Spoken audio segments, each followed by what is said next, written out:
Ah! Under the bloody crescent moon, the king's madness increased. Eerie black devil worms kept shuttling through his eyes. Dense corrosive holes appeared on the dry and withered skin. If the burning of fireworks was regarded as a process, there was no doubt that the degenerated king was in the most violent stage of burning.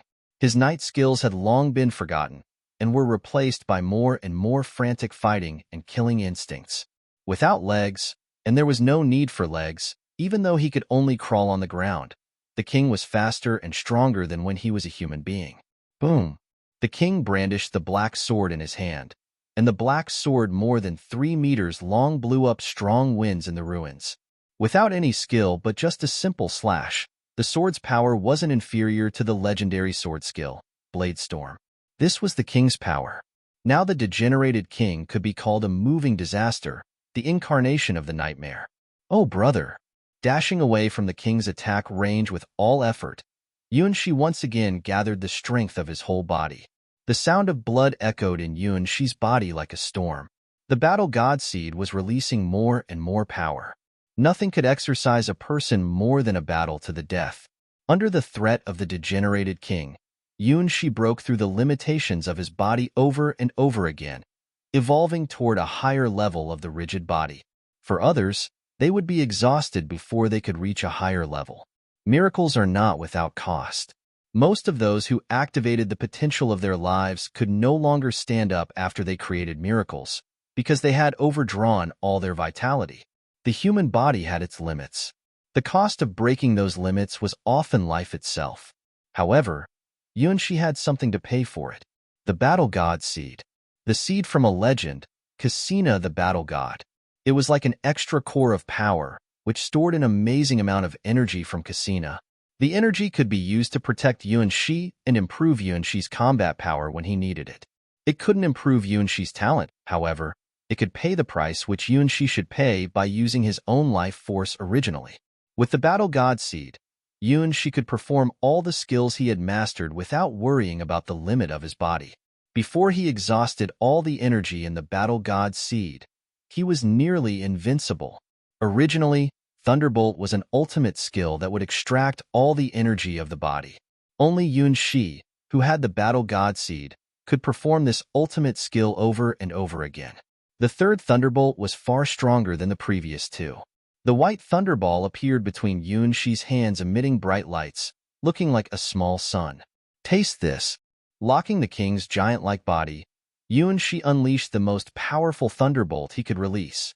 The white ball of light struck on the black sword, blowing up endless bright thunders and lightning, illuminating the entire ruins of the palace. Unfilial sun. The king's reason, humanity, and wisdom were all disappearing in a mad way.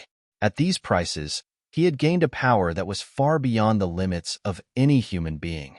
Even though Yuanshi's thunderbolt could kill any hero-ranked beings in an instant, it couldn't break through the king's defense. The king's body only shook for a few moments, then he had stood firm and kept his footing. Without pain, without flesh and blood. In exchange for power, even his soul was burning like firewood. The king roared, and once again raised the black sword in his hand. Endless air of the abyss wrapped around the black sword with palpitating death breath. Slash! A crack over 10 meters long appeared on the ground of the ruins. One crow doctor after another climbed out of the black crack and made creepy screams. Jie, Jie, Jie. It's too difficult. Even from the most optimistic point of view, Yuanshi didn't think that his rigid body could withstand the attacks from such a sword. The sword's power was probably 10 times stronger than his strongest thunderbolt. Now the degenerate king didn't need the sacred revenge to rebound Yuanshi's attack. He could easily kill Yuanshi with one brandish of the black sword. Maybe I can also let my rigid body level up? Yuanshi thought for a moment, then shook his head. No way, there was no possibility for him to strengthen the rigid body to a brand new level in such a short time as this was needed. Even though his rigid body was a godlike talent, he couldn't upgrade in one stroke. In a sense, the degenerated king did obtain the power he dreamed of after he sacrificed his body and even burned his soul. This was not without cost. Yuanshi could see with the naked eye that there were more and more black holes on the king's skin, and the black parasites lodged in his eyes, even drilled out of his orbit and wrapped around the king's head. Apparently, the power the king had now couldn't last long. However, the king didn't have enough self-consciousness to stop. Like a boulder falling from a high mountain, the faster he fell, the stronger the gravitational potential energy he could obtain, and the more tragic death he would have. No, perhaps not death, but complete disappearance, because the king should have died long ago. Give it a try. Faced with such an enemy who couldn't even be killed by his thunderbolt, Yunshi could only try to take his foot in a new realm. Now he may be able to use a more powerful and mysterious skill than the thunderbolt. The crane wings twin swords flew beside Yunshi. They felt something that began to wake up gradually from the deepest part of Yunshi's body. Start calculation. T Thunderbolt. Soft Water Palm. With the support of the Battle God Seed, they were the two strongest attacks Yunshi had mastered. The past little baker had become a strong fighter, and it was only a few months after he began to practice himself. If he had more time, even if the king had 10 times the souls to burn, he wouldn't be matched for Yunshi, who had the talents from all the members of the Starwing Knights. Unfortunately, what Yunshi lacked most now was time. Knowing that there were monsters like Huahua and the twin witches in the world, Yunshi never felt self-satisfied about his power. Now, facing such a strong monster, the degenerated king, Yunshi was more depressed about his combat power. What should I do? Nothing to do but just try it. With the support of Kasina's seed, and now with a stronger body, Yunshi could finally try to reach the highest level of power he had obtained. God Sword Skill, Sky Flying Sword. God Sword Skill, Yunhai's Quadrant Sword. These two sword skills were far beyond the limits of any hero-ranked beings. Without the Battle God Seed, Yunshi couldn't even meet the basic requirements to use the two God Sword skills. This also made him underestimate his achievements, because it was clear that Huahua could use the Sky Flying Sword at ease, although she hadn't reached the hero rank 2. Calculation was the foundation to use Yunhai's Quadrant Sword. He needed to calculate all the elements around him in order to get the track of the sword. What Yunshi was doing now was to launch the most basic startup of this God Sword skill. No, he wasn't calculating the king's attack trajectory. That was like predicting the future. Yunshi couldn't do it with his current computing power. What Yunshi was calculating now wasn't complicated, but it was an answer only he could figure out. Yunhai's Quadrant Sword. It could interpret the world rules from the most basic point of view. Yunshi couldn't do that. In fact, he was still at the beginning stage of learning this God Sword skill. There was still a long way he needed to go before he could master it. Introduction to Yunhai's Quadrant Sword, Probability Calculus. Introduction to Calculus. Even a monkey can understand it. Theory of Real Number. He hadn't finished a book yet. Probably in the world of Yunhai's Quadrant Sword, he was not smarter than a monkey. However, he also read other books after that. Is the cat dead or alive? I will kill that damned cat. The Ghost Cat of Mathematics. 2 theories about the question of Yunhai the Sky Sword. 36 proof techniques to verify if the cat is dead or alive. It's wrong to torment the cat. I will eat that cat. I don't believe this theory. I prefer to believe that cats never exist in this world. Yunhai, F***ku and your cat. It was amazing, but he understood some of them, especially the part about cats. Well, although he didn't know what the cat was that made countless scholars and even gods curse it, he understood some of the ideas. That was, even if he didn't understand real number, imaginary number, and probability, it didn't matter. At least, he could imagine himself as a cat. A cat exists and none exists. A cat can go anywhere and can't go anywhere. Yunshi himself didn't know whether it was right or wrong, but after doing so, he understood the essence of Yunhai's Quadrant Sword more or less. Now he was arousing his cat. Even though he couldn't calculate the king's trajectory, at least, he could calculate his own trajectory, calculating his strongest self. Input elements. Arouse the cat. The Battle God Seed, the rigid body, the soft body, the crane wings twin sword. All the elements become countless numbers floating in front of Yunshi's eyes one after another. Yunshi didn't understand the meaning of these values at all, but it didn't prevent him from filling them in the cat. When numerous chaotic values finally pieced together a petite cat, countless waterfalls of values in Yuan-Shi's eyes solidified in an instant. That's it. The requirement to achieve the God Sword skill, Sky Flying Sword. Yes, he couldn't calculate all things like Yun-Hai the Swordmaster. He could only figure out the answers about himself. This was one of the inspirations he got from the Starry Sky chessboard. He didn't know what the formalized series of moves were, but he could play Star Go. He didn't understand the formulas of Yun-Hai's quadrant sword, but he could put his values into these formulas to get the solution of himself. It was like a special key, letting Yuan-Shi touch the strength that didn't belong to him now. This power was something he had observed and recorded, but he had no idea how to use it. Yun-Hai's quadrant sword opened this mysterious door for him. Numerous complex elements were lit up one by one and interlinked.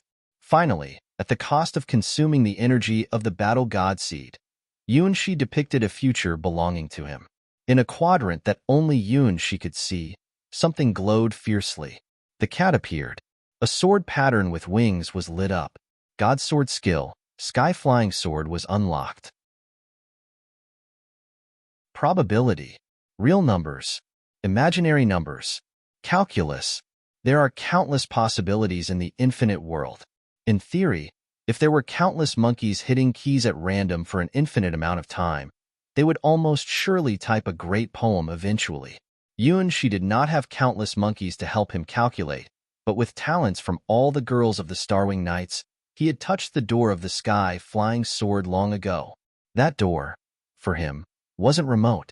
Bringing all the values into the cat, he created a new use of Yun-Hai's quadrant sword. That was the cat. At the moment when the cat appeared, Yuan-Shi finally caught the shadow of the Sky Flying Sword and unlocked one of his future possibilities. Unleash the Sky Flying Sword. At this moment, Yuan-Shi finally saw what the world looked like in Huahua's eyes. The color of the world had become richer than ever before. The crescent moon in the sky was a startling red. The degenerated king on the earth was a thrilling black. The ruins of the palace were a despairing gray. In a world full of red and black, gray and despair, only Yuan-Shi had light, which could tear away all darkness and transcend all shackles.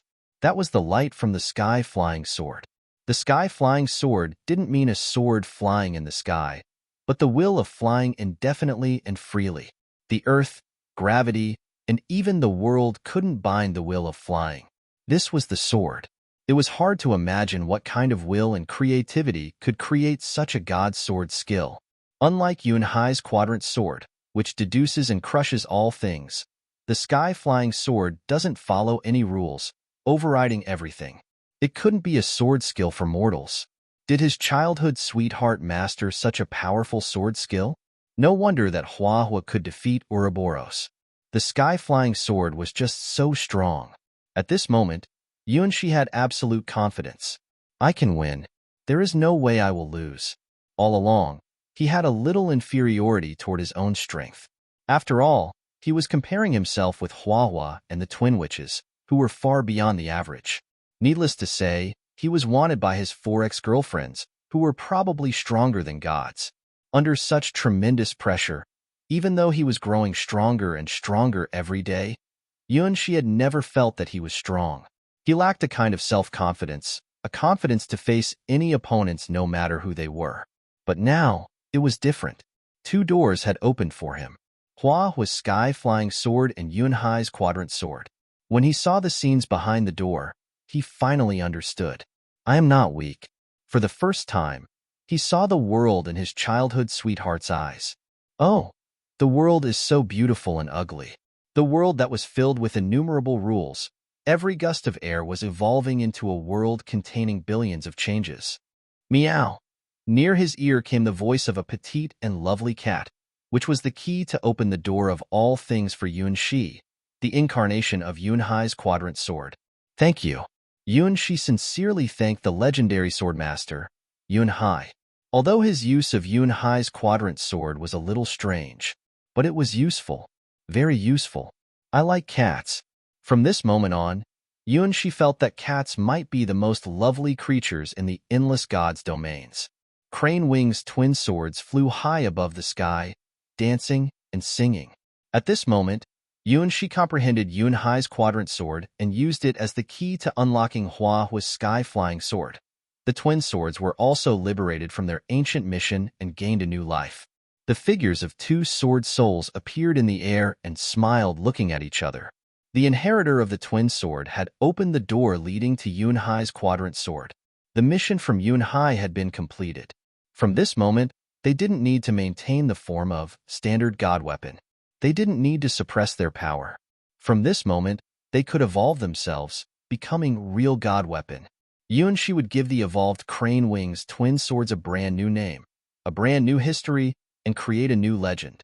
This was the ceremony for the end of the old era and the beginning of the new era. Impossible. My unfilial son, what are you doing?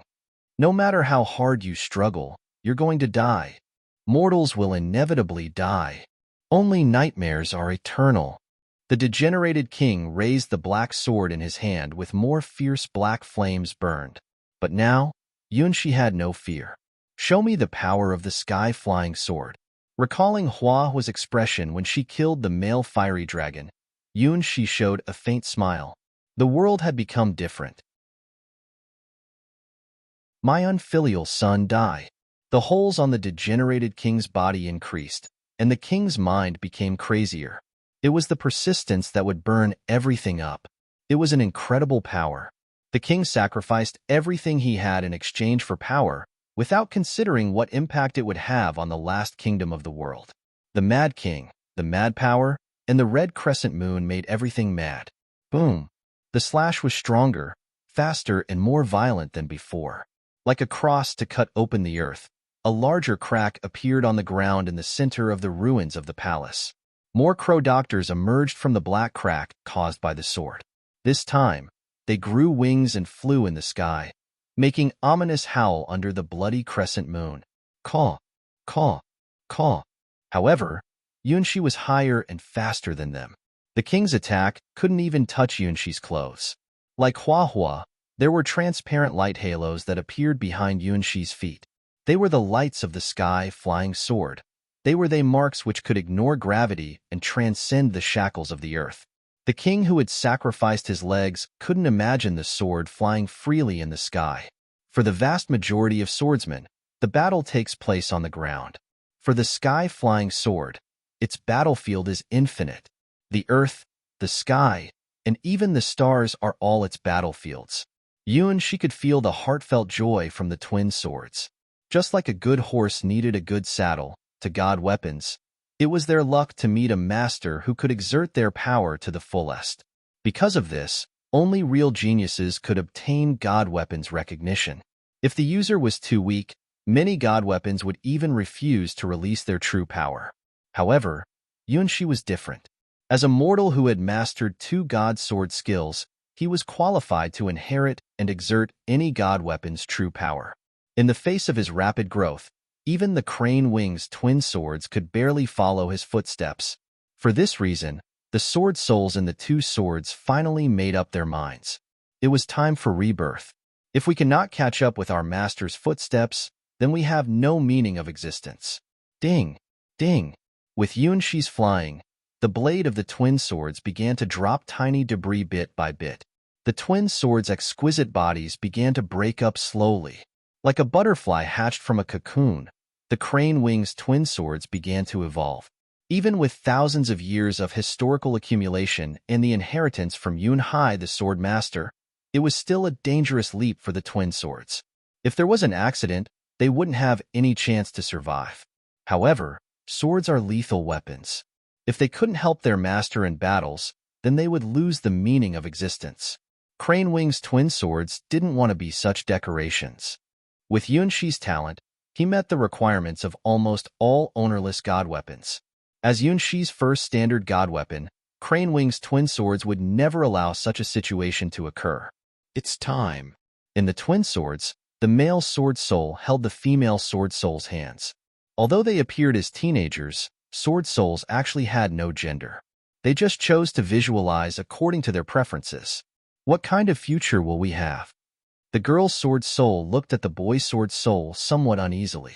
Like the 2 sides of fate, left and right, yin and yang, heaven and earth, The craftsman who cast the crane-winged twin swords had decided this future from the very beginning. The twin swords would merge into one, and this future was also the future the two sword souls expected. However, the sword souls didn't expect that after thousands of years of inheritance, the future wouldn't be created by the original descendant of Yunhai the sword master, but by another teenager. Now think of it, maybe that's fate. Yunhai's quadrant sword chose Yunshi, not the descendants of Yunhai's family. It had nothing to do with his bloodline, but something else had been inherited by Yunshi. He was the inheritor Yunhai the sword master hoped for. It depends on our new master. Believing in him will bring us a different world. The boy's sword soul closed his eyes and pulled up the girl's sword soul's hands. The girl's sword soul closed her eyes and gently recited the mantra that had been engraved in her mind when they were forged. Like the twinkling stars in the night sky, our hearts are intertwined and not separated, even if the two people can't hold each other's hands, as long as we still remember. In the wavering glory, in the real world and in the world of souls, the twin swords and the two sword souls all fragmented. All the rules had been reproduced. All the history and knowledge had been transformed into materials for casting a god weapon, and began to weave according to the rules only belonging to Yunshi. This was the day the crane wings twin swords disappeared. This was the day Yunshi's god weapon was forged. Come down. Come down. Come down and fight with me. On the ground, the degenerated king roared and waved his black sword, trying to attack Yunshi. Unfortunately, Yunshi was suspended in the sky. He was far out of the attack range of the king's sword. And because of the evolution of the crane wings twin swords, Yunshi also stopped his attack and suspended himself in the air. He was surrounded by numerous scattered, glittering fragments. These were the fragments of the crane wings twin swords. In order to catch up with Yunshi's footsteps, the twin swords resolutely chose the most difficult road.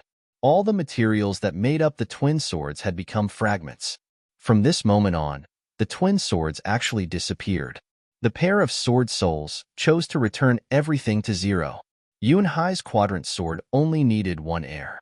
The twin sword souls believed that even if they searched all of the endless gods' domains, they couldn't find anyone else who was more suitable for Yunhai's quadrant sword than Yunshi. The meeting of that day was the fate of the twin swords. Yunshi saw all of the history of the crane wings twin swords. In distant times, at the top of the mountains, the tall giant hammered out the embryo of the twin sword. Yunhai came from the clouds, giving the twin swords their names. I name you crane wings twin swords. These two swords should be able to shelter my family for 1,000 years. If any of my descendants can understand the sword meaning I hide in the twin sword, then they are qualified to inherit my legacy. If not, then I have to say that they have no luck to study my Yunhai's quadrant sword. In the world, there is no family that can never be extinguished. 1,000 years is enough. If my family doesn't have the qualification, then when the two sword souls awake from inside the twin swords, they can choose their master themselves. I don't know who you are and what time it is, but since you have been chosen by the twin swords, you can inherit my legacy. My strongest sword skill, Yunhai's quadrant sword. Remember, the mystery of this sword skill is not about the sword, but in the heart. This was the last legacy Yunhai left for his family before leaving the White Lotus sword domain. At that time, no one in the world knew how terrible Yunhai's quadrant sword was. On that day, Yunhai the sword master wandered on the top of mountains, breaking the sky and tearing the whole world apart with his sword. 1,000 years later, Yunshi got the crane wing twin swords and Yunhai's quadrant sword. Over the past 1,000 years, the two souls in the twin swords gradually grew up, becoming perfect yin and yang sword souls, becoming a boy and a girl. The boy's sword soul was a teenager with long hair hanging at his feet with clear eyes. The girl's sword soul was a lovely girl with a bun-like hairstyle and a gossamer dress. They had been waiting for a hope, a promise for so many years. For the sake of this promise, they suppressed their impulse to evolve over and over again, just waiting for the right person to appear. Today, the time had come. The long wait had ended. In order to follow the new master and create a new history, the twin sword souls made a choice. Like the twinkling stars in the night sky, Our hearts are intertwined and not separated, even if two people can't hold each other's hands. As long as we still remember, the core material for forging the twin swords was restored to the original shape. They were the fragments of countless stars. They were the dust of stars, which gathered by chance in the endless sky. Like travelers in the sky, the fragments of these stars didn't follow any fixed trajectory, but traveled freely through countless stars, recording the history of the birth and death of countless worlds, and eventually fell into the earth and condensed into crystals. The crystal of stars is their name. They are the best material for forging a god weapon. They are the best prototype to accomplish any fantasies. Because the memory of stars contains everything. The stars that gestated intelligent species. The stars that were destroyed by countless eruptions. The stars that breed super fantastic creatures and were eventually swallowed up by these fantastic creatures. The dust of these stars floated in the void and eventually accidentally gathered together, traveled with comets, and eventually fell into some worlds, gathering into crystals over tens of millions of years. The core material of the twin swords was these crystals. Even the gods would feel jealous if they knew about it. The two swords disintegrated themselves and returned to their original shape. Everything was for Yun Shi, for that promise. Oh, you are also children of stars. Yun Shi could feel the last traces left by the two sword souls. In order to forge a unique sword for Yun Shi, the two sword souls chose to transform themselves into materials and merge into the dust of the stars. For Yun Shi's sake, the sword souls abandoned everything. Sword, draw your sword. The dust that danced around Yun Shi made a tender voice. Since Yun Shi needed a sword, then the stars would make the sword he wanted. This was also the last perseverance of the two swords before they turned everything back to zero. Yun Shi had no experience in forging a god weapon. That's for sure. Several months ago, he was still a baker. Where would he deal with such a thing? In the mortal world, even a glance at a god weapon was an extravagant hope. For people living in small towns, it was only a legend in stories. Weapons and equipment used by heroes? God's grace? The weapons that could even kill gods? There were too many types and possibilities. Now the chance of forging his own god weapon appeared. Yun Shi was somewhat at a loss. Draw your sword. Yun Shi watched the dust of the stars around him and fell into perplexity. There is no sword here. Sword? Where is it? What kind of sword does he need? Is it a sword that can crush even the stars in the sky? The stardust immediately revealed a giant sword about 2 meters long. Similar to Hua's Tyrannosaurus Emperor's sword, and with the head of a roaring dragon at its handle. Just look at it. Yun Shi knew that it was a powerful sword for fierce and ambitious people. It would be absolutely no problem to smash the stars with it. As long as Yun Shi nodded, the sword would come to Yun Shi's hand in no time.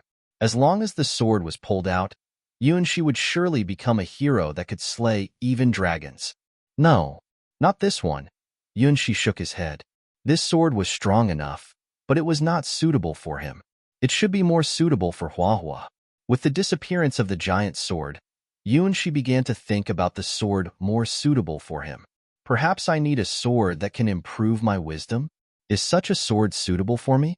Like sensing Yun Shi's expectations, under the golden twin trees, a Bodhi wooden sword appeared in Yun Shi's eyes. In the quiet shade, the wooden sword with a pale golden halo had an extraordinary attraction for Yun Shi. Probably, this is the right one. Yun Shi was very satisfied with this wooden sword. But before Yun Shi reached out, he felt cold all over his body, and seemed to have countless huge malicious sensations staring at the wooden sword. Bald donkey, blade thief, bare-headed monk.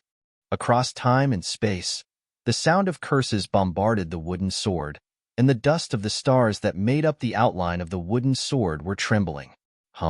It does seem that this sword is cursed by the will of the world?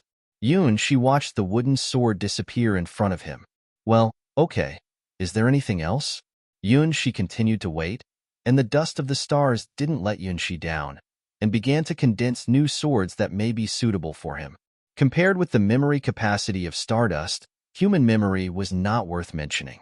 In the memories of the stars, there were countless swords, even including the swords of gods. Amongst all of them, There must be a sword suitable for Yunxi. A demon sword about 3 meters long. A sacred cross sword with golden lights. A saint sword with aurora. A god sword with thunder and lighting as its handle and body. Each sword was a powerful god weapon with a unique history and characteristics. Each sword was very suitable for Yunxi. It all depended on Yunxi's choice. After looking at hundreds of swords, Yunxi still couldn't decide which one to choose. This was not a choice difficulty, but because his knowledge of the god weapons was too little, he didn't know any of them. How could he make a decision? Give me the best sword for me, please. Eventually, Yunxi chose to believe in the dust of the stars. The dust of the stars dancing around Yunxi began to split and interlace, and finally condensed into 3 different weapons. Without exception, they were swords, representing different rules and different nature, but they were all swords above countless possibilities. The first sword was a red and black demon sword. The master of this sword traveled all over the heavens, slaughtered the world serpent, and challenged the god known as omniscient and omnipotent. The red and black demon sword slaughtered millions of angels, and finally killed the supreme god. Its power made Yunxi feel fear from the bottom of his heart. Godslayer. Bury everything in the abyss. The master of this sword was stronger than the deicide sky sword in the sky sword god's domain. Its master was strong enough to challenge the order of the stars. This sword was an absolute demon's sword. The second sword was a sword blocked by innumerable chains. Yunxi couldn't even see its true shape clearly. Every chain that bound the sword was sealed with a horrible monster. These horrible monsters showed a chilling weird gesture. If an ordinary person was looking at the sword, that person would go mad instantly. This sword, its existence itself would cause great disasters. Even if this sword has not yet appeared, it only showed a rough outline. It had given Yunxi the creeps. Why? Is this sword really suitable for me? It's even more ferocious than the previous one.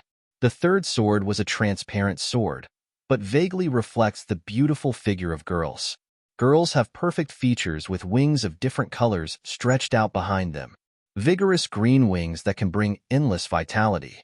Cold black wings that can devour all things. Holy silver wings that can merge the power of earth, water, wind, and fire.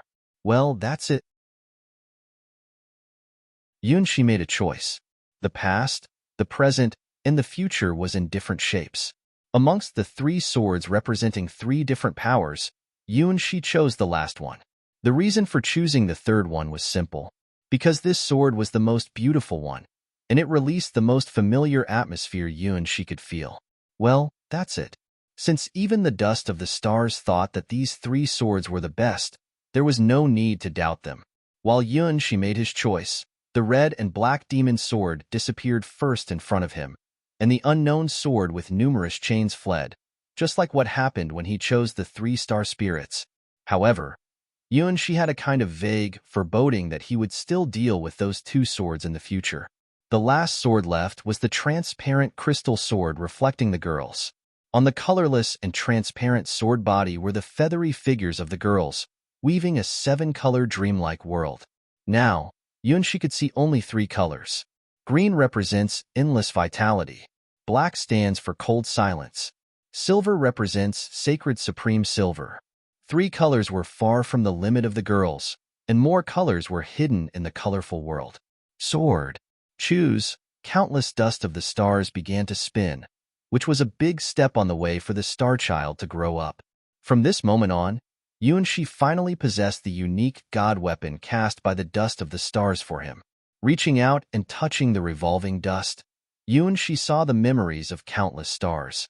That was the traces of thousands of years' travel. The memory still was eulogized by the dust of the stars. If it hadn't been for Yunxi, the dust would have continued their journey. If the Crane Wings twin swords didn't meet Yunxi, they would decay in tens of millions of years, return to their original materials, and continue to fulfill the mission as the dust of the stars.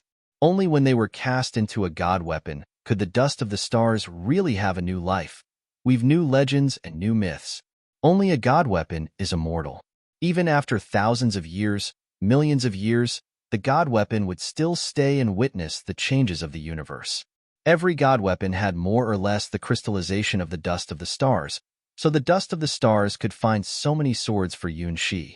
In fact, the number of the dust of the stars the twin swords had was not enough to make any of these 3 swords, and Yunxi's own strength was far below the level of forging such god weapons. These 3 swords had the power to transcend the world. To smash the stars was only a blink of an eye for these 3 swords. The sword woven by the dust of the stars for Yun, she was just a rough prototype.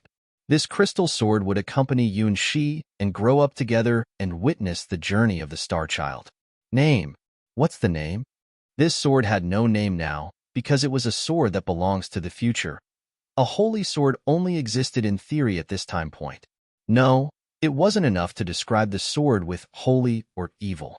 The girls dancing on the transparent sword represented the transcendent existence beyond the rules of the universe. They could be gods above gods, or demons above demons. They could protect a world for thousands of years just for a promise, or they could eat a world as food when they wanted. They came from the darkest places, but had the most gorgeous wings. Somehow, the girls of the Starwing Knights suddenly appeared in Yunshi's mind. Without their support, without their talents, maybe now he was still a small-time baker on the road of escaping his destiny. The girls of the Starwing Knights believed in him, so much that they still used this name in this dream trial. Then, in return, he would dye the god weapon who would accompany him all his life with their colors. He would name it Star Wings. When Yunshi decided the true name of the sword, countless feathers flew out of the dust of the stars. That was the world's recognition of the god weapon. That was a poem woven by the laws of the universe. They were not gods, but above gods. They stood on countless worlds. Their wings covered the sky, and their names shook the stars. Their power interlaced and eventually transformed into a sword because of a certain agreement. A sword that would shock the entire endless gods' domains in the future. At this moment, the god weapon came to Yunshi's hand from the distant future and was given its only real name. Star Wings. This was the end of the time of the Crane Wings twin swords. This was the beginning of the time of the Star Wings. This was a very beautiful holy sword. The body and handle of the sword were all made of transparent crystals. The whole sword about 1.2 meters long and was filled with glittering lights, like a natural perfect artwork, without a trace of defect. Anyone who saw this sword would be immersed in its clear and transparent light with the law of the world engraved on its handle. Every law of the world was woven from symbols that Yunshi didn't know at all. It was not any language that existed in the world. It was the truth that they used to interpret the world. Just holding the sword, Yunshi had a sense of immersion in breathing with the sword.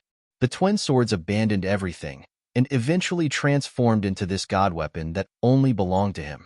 Probably this sword was only a prototype, far away from its complete gesture in the future.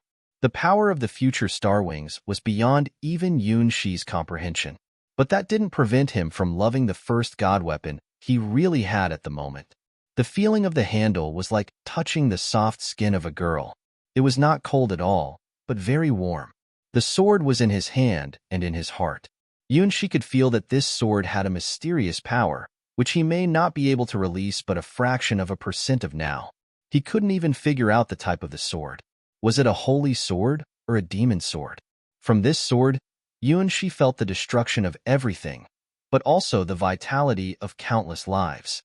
It could tolerate or destroy everything. It could protect all things. It could also smash the stars. This was not a sword that could be forged by any human, nor even the gods. Only those special existences that surpassed the world could forge such a sword. Amongst the 3 swords representing the past, the present, and the future, Yunshi caught a hint of the future. He saw the girls dancing in the stars.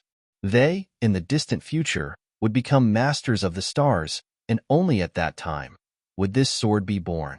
That was what the stars saw, the certainty of fate. Feathered girls.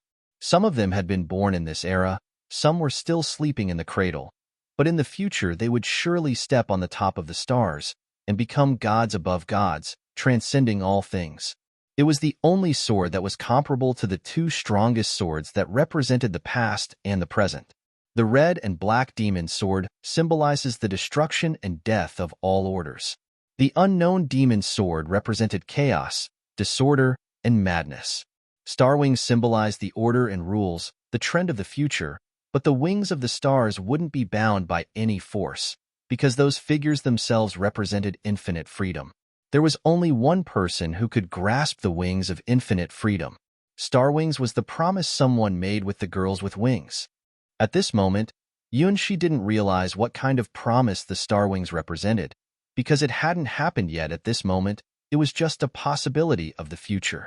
Well, let's forgive this ignorant teenager who was so attached to the great stars. Above the ruins of the palace, stepping on the transparent light halos, Yunshi had a sword in his hand. Sword? This is my sword. Yunshi pulled out the sword from the dust of the stars.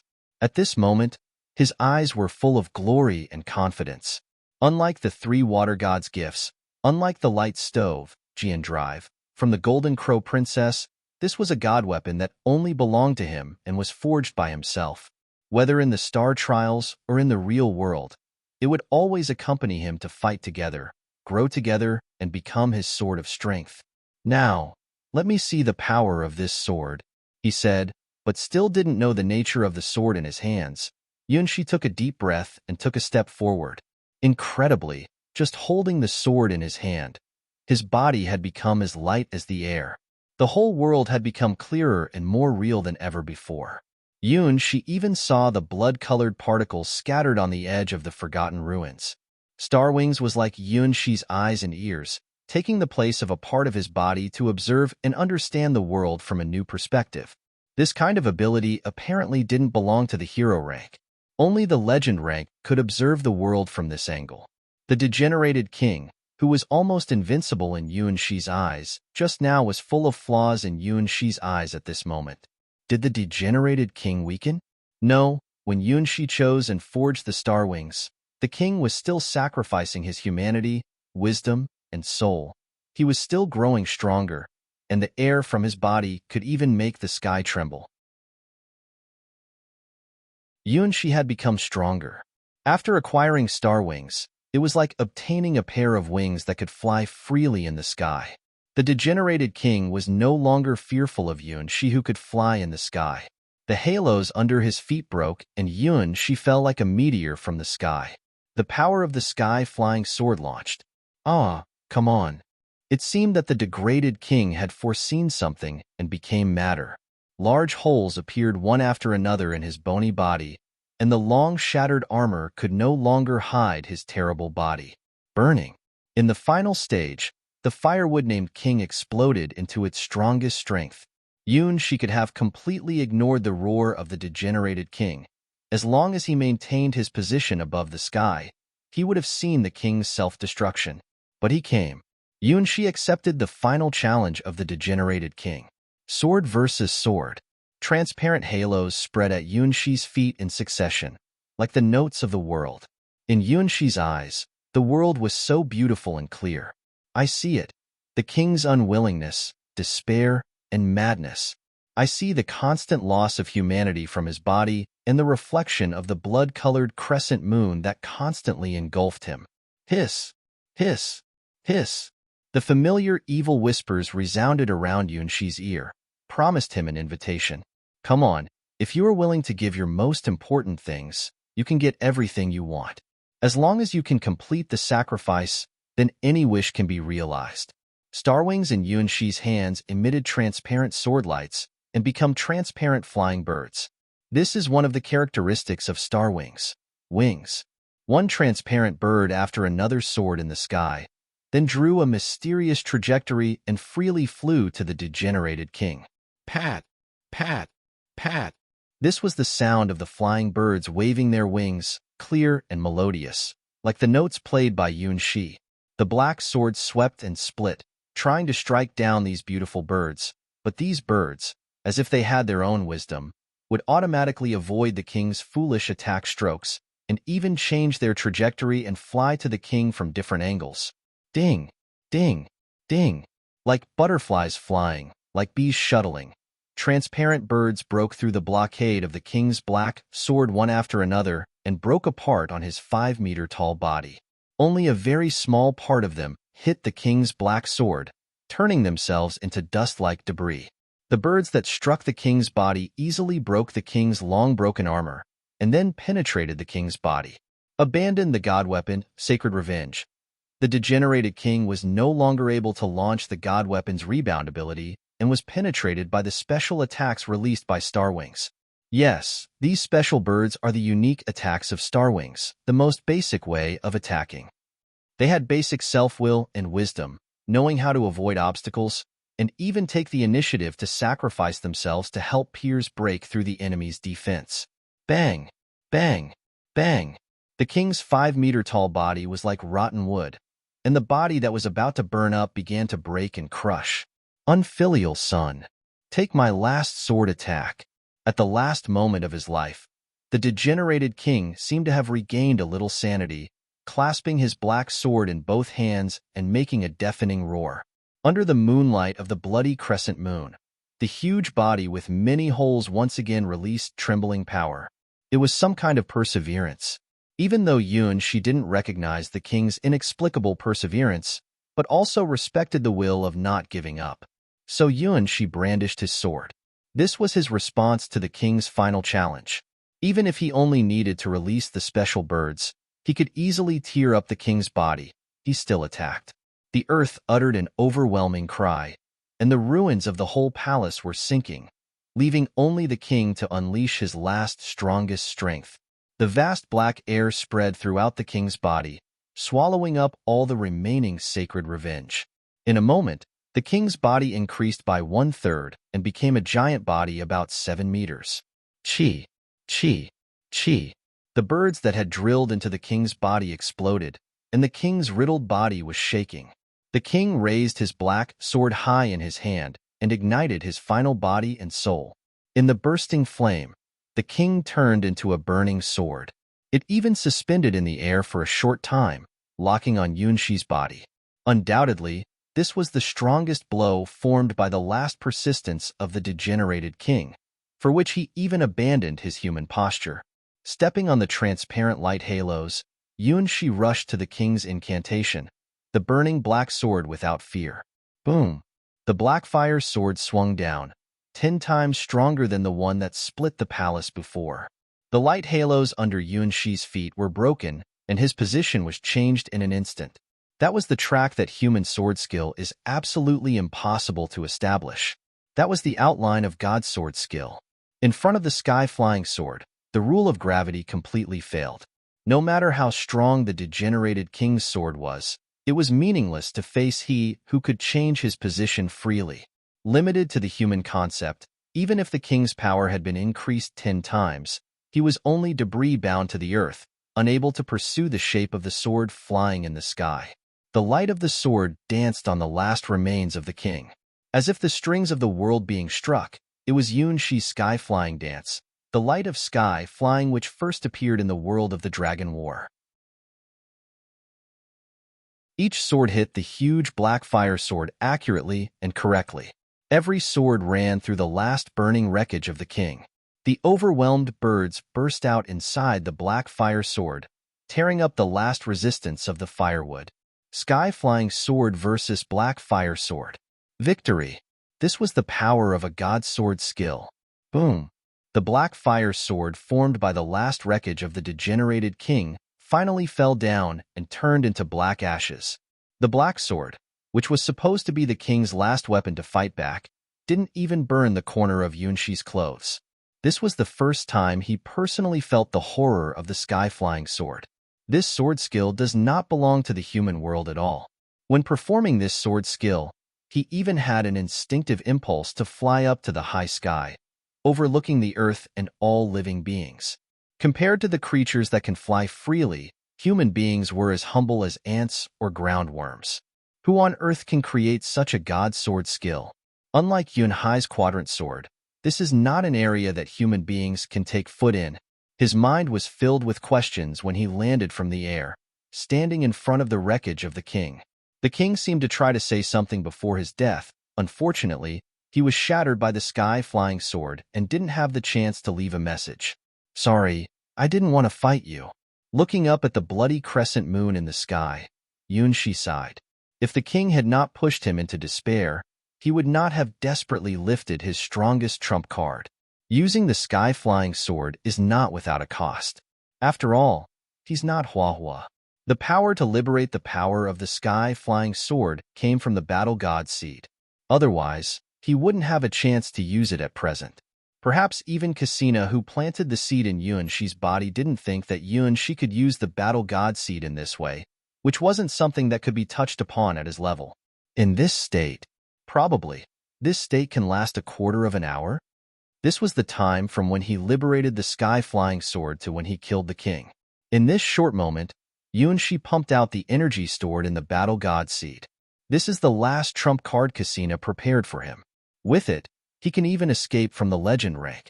Cassina gave it to Yuan-Shi because she wanted to protect Yuan-Shi. She didn't expect that Yuan-Shi could create a miracle even she couldn't calculate. The system of the stars was so magical and incredible. What did you want to say to me at the last moment? Standing in front of the black ashes of the king's body, Yuan-Shi sighed. This was the world of the star trial, but the degenerated king was clearly not something created from nothing, but a reflection of someone in the real world. In the end, he didn't know who the king reflected. What did he mean to kill your father and marry your mother? What the hell is this about? With such a doubt, Yuan-Shi began to wander among the ruins of the palace. He had a strong feeling that the trial wasn't over yet. Above the sky, the crescent moon still hanging there, seemed to have some unknown existence still gazing at this place that had long been a ruin. I'm afraid. Oh, here it is. According to the approximate memory, Yuan-Shi returned to the ruins of the palace. Numerous building debris was piled up here, showing an unnatural superposition. From a distance, it looked like a huge tombstone. Yuan-Shi waved star wings and instantly released dozens of transparent bird-like swords into the air. The birds dashed into the ruins of the tombstone-like palace, turning the mess into dust. Even though he had known their powers, Yuan-Shi still felt incredulous. The strength of his own god weapon was too powerful. More importantly, these special sword airs wouldn't consume his own strength either. They were condensed by Star Wings itself. Yes, this was one of the characteristics of Star Wings. The special birds released by this holy sword can track enemies, dodge attacks automatically, and even form tactical formations, and they require no cost. This meant that as long as Yuan-Shi had enough time to swing his sword, he could even destroy the world by himself. He could feel that there were more terrible hidden abilities in Star Wings. The wing ability was just the tip of the iceberg of Star Wings. What an amazing sword. What a horrible sword. Anyone who saw Yuan-Shi holding Star Wings wouldn't believe that he was not a hero-ranked swordsman. Otherwise, how can he get the approval of such a strong sword? Door. After smashing the tombstone made up of the ruins of the palace, Yuan-Shi saw a door hidden under the original throne, which seemed to lead to a dark place. What's behind the door? Even if I die, I will never let you touch my bride. In retrospect of the hysterical roar of the degenerated king, Yuan-Shi seemed to understand something. Perhaps behind the door was the king's bride, his nominal mother. Hypocritical prince, hypocritical king, hypocritical queen. But for the inhabitants of this world, all this is true, and everyone takes everything in the world for granted. So Yuan-Shi had to bravely step into this strange door to see his nominal mother. As for kill your father and marry your mother, of course it is impossible, even though he has killed the king. Click. The old dark door slowly opened in front of him, as if the arrival of Yuan-Shi had been anticipated long ago. It's just that the door leads to a place where Yuan-Shi was shocked. It was a very different place from what he had imagined. A deep and incomparable surface of water, as if leading to another world. Why is there water behind the door? Is there something wrong? And why is it that the water doesn't fall and completely blocks the door? Yuan-Shi reached out his hand and touched the water wave. The wave of cold swept over his whole body in an instant. It's cold, like infinite loneliness in the void. This water is not normal. Splash. The surface of the water was automatically separated in front of Yuan-Shi, rippling with countless ripples. In this instant, the door disappeared, and what appeared in front of Yuan-Shi was the passage to the endless waves of water. Heaven and earth were completely reversed. The ruins of the palace became the opposite, and the water became the front. What happens in the garden was like a nightmare, and here was the real garden in the nightmare world. The lake garden belongs to the Great Queen. The ground here was a transparent, huge lake. He looked around blankly and only saw himself standing on the surface of the water. Under the bloody crescent moon, in the middle of the huge lake, he could see a black figure faintly. It was a huge, ferocious black spider with outstretched limbs. Around the enormous body of the black spider was a dense flock of spiders about 1 meter tall. Under the shine of the crescent moon, it seems that both the giant spider and the spider flock are sleeping. On the body of the giant spider, a doll-like, black-haired girl was sleeping. Her long black hair almost fell to the sole of her feet. She was wearing a black robe, leaning against the throne with closed eyes, and her tiny, shining fingers crossed together, as if praying for something and listening to something. Apparently, she was sleeping on the horrible spider's body, but gave Yunxi a feeling of wanting to touch her. Under the bloody crescent moon, her beauty was fantastic and a little unreal, more like a spirit falling silently from heaven into the world. The little white face revealed a touch of ruddiness. The pointed chin even more showed her vitality. What an amazingly inhuman beauty! He vaguely understood why the degenerated king would go mad for his bride. But isn't the bride a little too young? In any case, she looks only about 11 or 12 years old. It's the same age as Mumu. Her chest does seem a little bigger than Mumu's. Yunxi's sight moved to the slightly raised part of the black robe. The curvature of the lovely buds was beautiful, which was already above the standard of the girls of the Starwing Knights. Pafu! Pafu! Pafu! Suddenly, Pafu got excited. It jumped out of Yunxi's clothes and ran to the spider flock in a fast jump. Hey, don't kill yourself. Those spiders are dangerous monsters. Yunxi watched Pafu, who was in a brave charge, shook his head, and followed it. Although he didn't know how strong these spiders were, they gave Yunxi a creepy and dangerous feeling. The king he just killed was like a harmless rabbit compared to them. The amount of blood moonlight in their bodies was far higher than that of the king. It's said that in the world of spiders, female spiders are stronger. The queen of the spiders is indeed stronger than the king. Huh. With the arrival of Pafu and Yunxi's footsteps, it seemed that the sleeping girl was awakened. She opened her eyes slightly, as if she was still immersed in the sweet dream. Who? The girl blinked as she watched Yunxi come to her. This was different from what he imagined.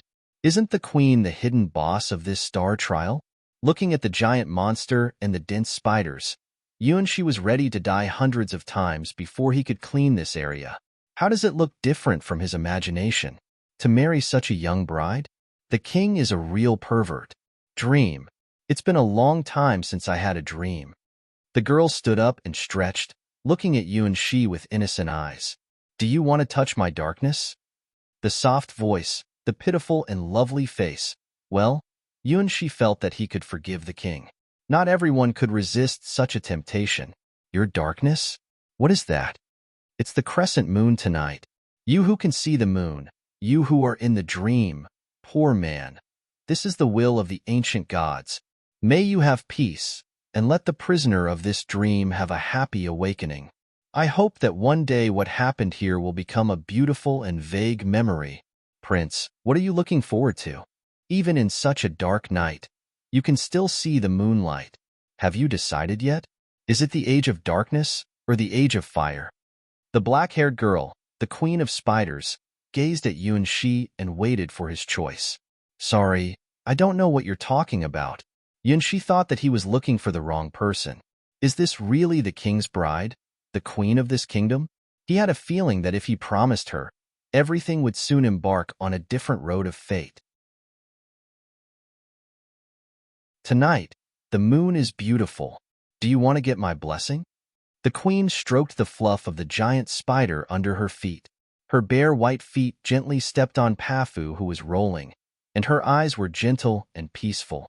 The red crescent moon shone on her face, with a light crystal color. The spiders around seemed to get some signals, and began to be active. Danger, danger, danger. See the spiders around her. Yunxi's whole body was as cold as being dropped into an ice cave. I see the runes behind these spiders. Those are the weapons that let him die in the forgotten ruins. There is no mistake about it. The so-called bride of the king, the queen of the kingdom, is actually the queen in the forgotten ruins. How long has the king kept this secret? However, it seems that the queen is in a good mood now. At least she didn't kill him like she killed him in the forgotten ruins. Your Majesty, how did you marry her? This is the queen of Assyria. Is it because the king came into contact with the indescribable terror in the forgotten ruins that led to his degeneration? Are you not going to touch my darkness? The queen smiled, picked up Pafu, who was being comfortably trodden on with Pafu, Pafu sounds. Yunshi tried his best not to agree with it. Strange, too strange. This lake, these spiders, and the queen of Assyria were very strange. The master of the forgotten ruins, the last level master of the dragon's nest, unexpectedly lives in the underground of the king's city. What untold relationship does the royal family have with the queen of Assyria? My win rate is 0. Big drops of sweat fell from his forehead. If these spiders are the prototype of those weapons that killed him before, then the number of spiders dominated by this huge spider is more than 3,000. Even with star wings, he wasn't matched for the mysterious queen of Assyria's power, let alone that he had used up the energy in the battle god seed. Prince, you must inherit history. If you don't want this country destroyed, marry me. At least let me have a good dream. The queen held Pafu and walked gently to him, stretching out her crystal-white, soft feet. As in the past, answer me, the knight who was loyal to me. Be loyal to me again. Yunshi's mind was a mess. Is this the truth of the kingdom? It turns out that the royal family of this kingdom was not guarding the forgotten ruins, but the queen of Assyria. The kingdom of Assyria has never disappeared, but has been inherited in this way. Yes or no? He had fallen into a huge contradiction. If he doesn't agree with it, this country may be destroyed by the queen overnight. There was no doubt that the current queen of Assyria had this ability. The spiders around her could kill all the people in the kingdom overnight, including the girls of the Starwing Knights. Okay, now he knew the difficulty of being the king. He had to marry the queen. However, it seemed that his nominal father really fell in love with the queen of Assyria in the end, and even touched the dark side of the queen, which made him go mad. Yunshi didn't want to degenerate like the degenerated king, so he wouldn't try to touch the queen's darkness. Swear to me, prince, then you will be my king. The world is still so beautiful. The queen of Assyria put her little foot in his hand. Every part of your body will be the queen's thing. Even if you die, you can't get rid of the queen's curse. If you want to touch the dark side of the queen, then listen to the sound of the blood moon. Only nightmares are eternal. Turn yourself into firewood and burn it. This foot is so soft. She felt the warm touch of the fragrant soft feet on his hands. It was not the feeling of the dead, but it was not the bone structure that humans should have neither. The queen of Assyria was like an unreal dream in the moonlight. Her body was so light that he couldn't believe his eyes. Pafu suddenly jumped off the queen's shoulder, which made her lose her balance easily. The queen's little body suddenly fell down into his arms. She's so light. Can human beings be so light? Holding the queen of Assyria, he felt like he was holding a soft and fragrant doll, which should not be the weight of a girl. It was impossible for human beings to have such wonderful skin. The queen's body was just like that, made by moonlight. Just by touching it, he felt that it was the collection of all the beauty in the world. Your Majesty, I misunderstood you. It's understandable why you had degenerated. Yunshi felt that he was about to degenerate in the moonlight and never let go of the queen's light, warm, and fragrant body. No, it's not a thing a gentleman should do. Yunshi shook his head and carefully put the queen down, who looked surprised. She didn't believe that she would be held by others. What a mistake! The little face of the queen had a faint blush. For thousands of years, no one had touched her body. This dream is a little strange. It seems that she herself had also become strange. Hiss, hiss, hiss. Under the bloody moonlight, the strange whispers echoed in the lake again. I know, it's just a dream, sweet and memorable. At least, please give me the right to dream. With a trace of lingering sadness, the queen's eyes blinked. Bang! In a flash, his heart began to beat faster. No way. That expression. It's really foul. After the sad murmur, the queen's expression suddenly changed, full of pure curiosity. The extremely strong contrast caught Yunxi off guard. There was a kind of emotion called irresistible. There was an impulse called sudden. Before entering the gate, he reminded himself countless times. What I will encounter is the enemy. I will never commit the mistake of killing my father and marrying my mother. What a joke. I'm not the main character of a third-rate drama. I came to the world of Dragon War to challenge the invincible dragon, not to marry some inexplicable queen, and really to be the king of this kingdom. Even though he was hostile to the degenerated king and forced to battle, he never thought such a thing would come true in his mind. Only fighting was the main theme of the Star Trials. However, now holding the queen in his arms, the queen's little feet were gently shaking in his left hand, and her soft black long hair was scattered on his right hand, which smelled good. This temptation was too strong.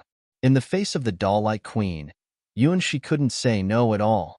The kings of this kingdom, were you unable to resist such a temptation? So you finally touched the dark side of the queen? For the first time in 1,000 years, the queen of Assyria was in contact with another human skin. She showed a dazed expression on her face. After the destruction of the kingdom of Assyria and the night of blood moon, the king who guarded the forgotten ruins could be said to be the queen's knight, continuing to perform the oath of their ancestors, swearing allegiance to the queen of Assyria generation after generation. Watching over the forgotten ruins was the mission of this last kingdom of mankind. Because of this, the existence of the queen of Assyria was a semi-open secret in the royal family. Only the best and most powerful members of the royal family were eligible to be elected princes.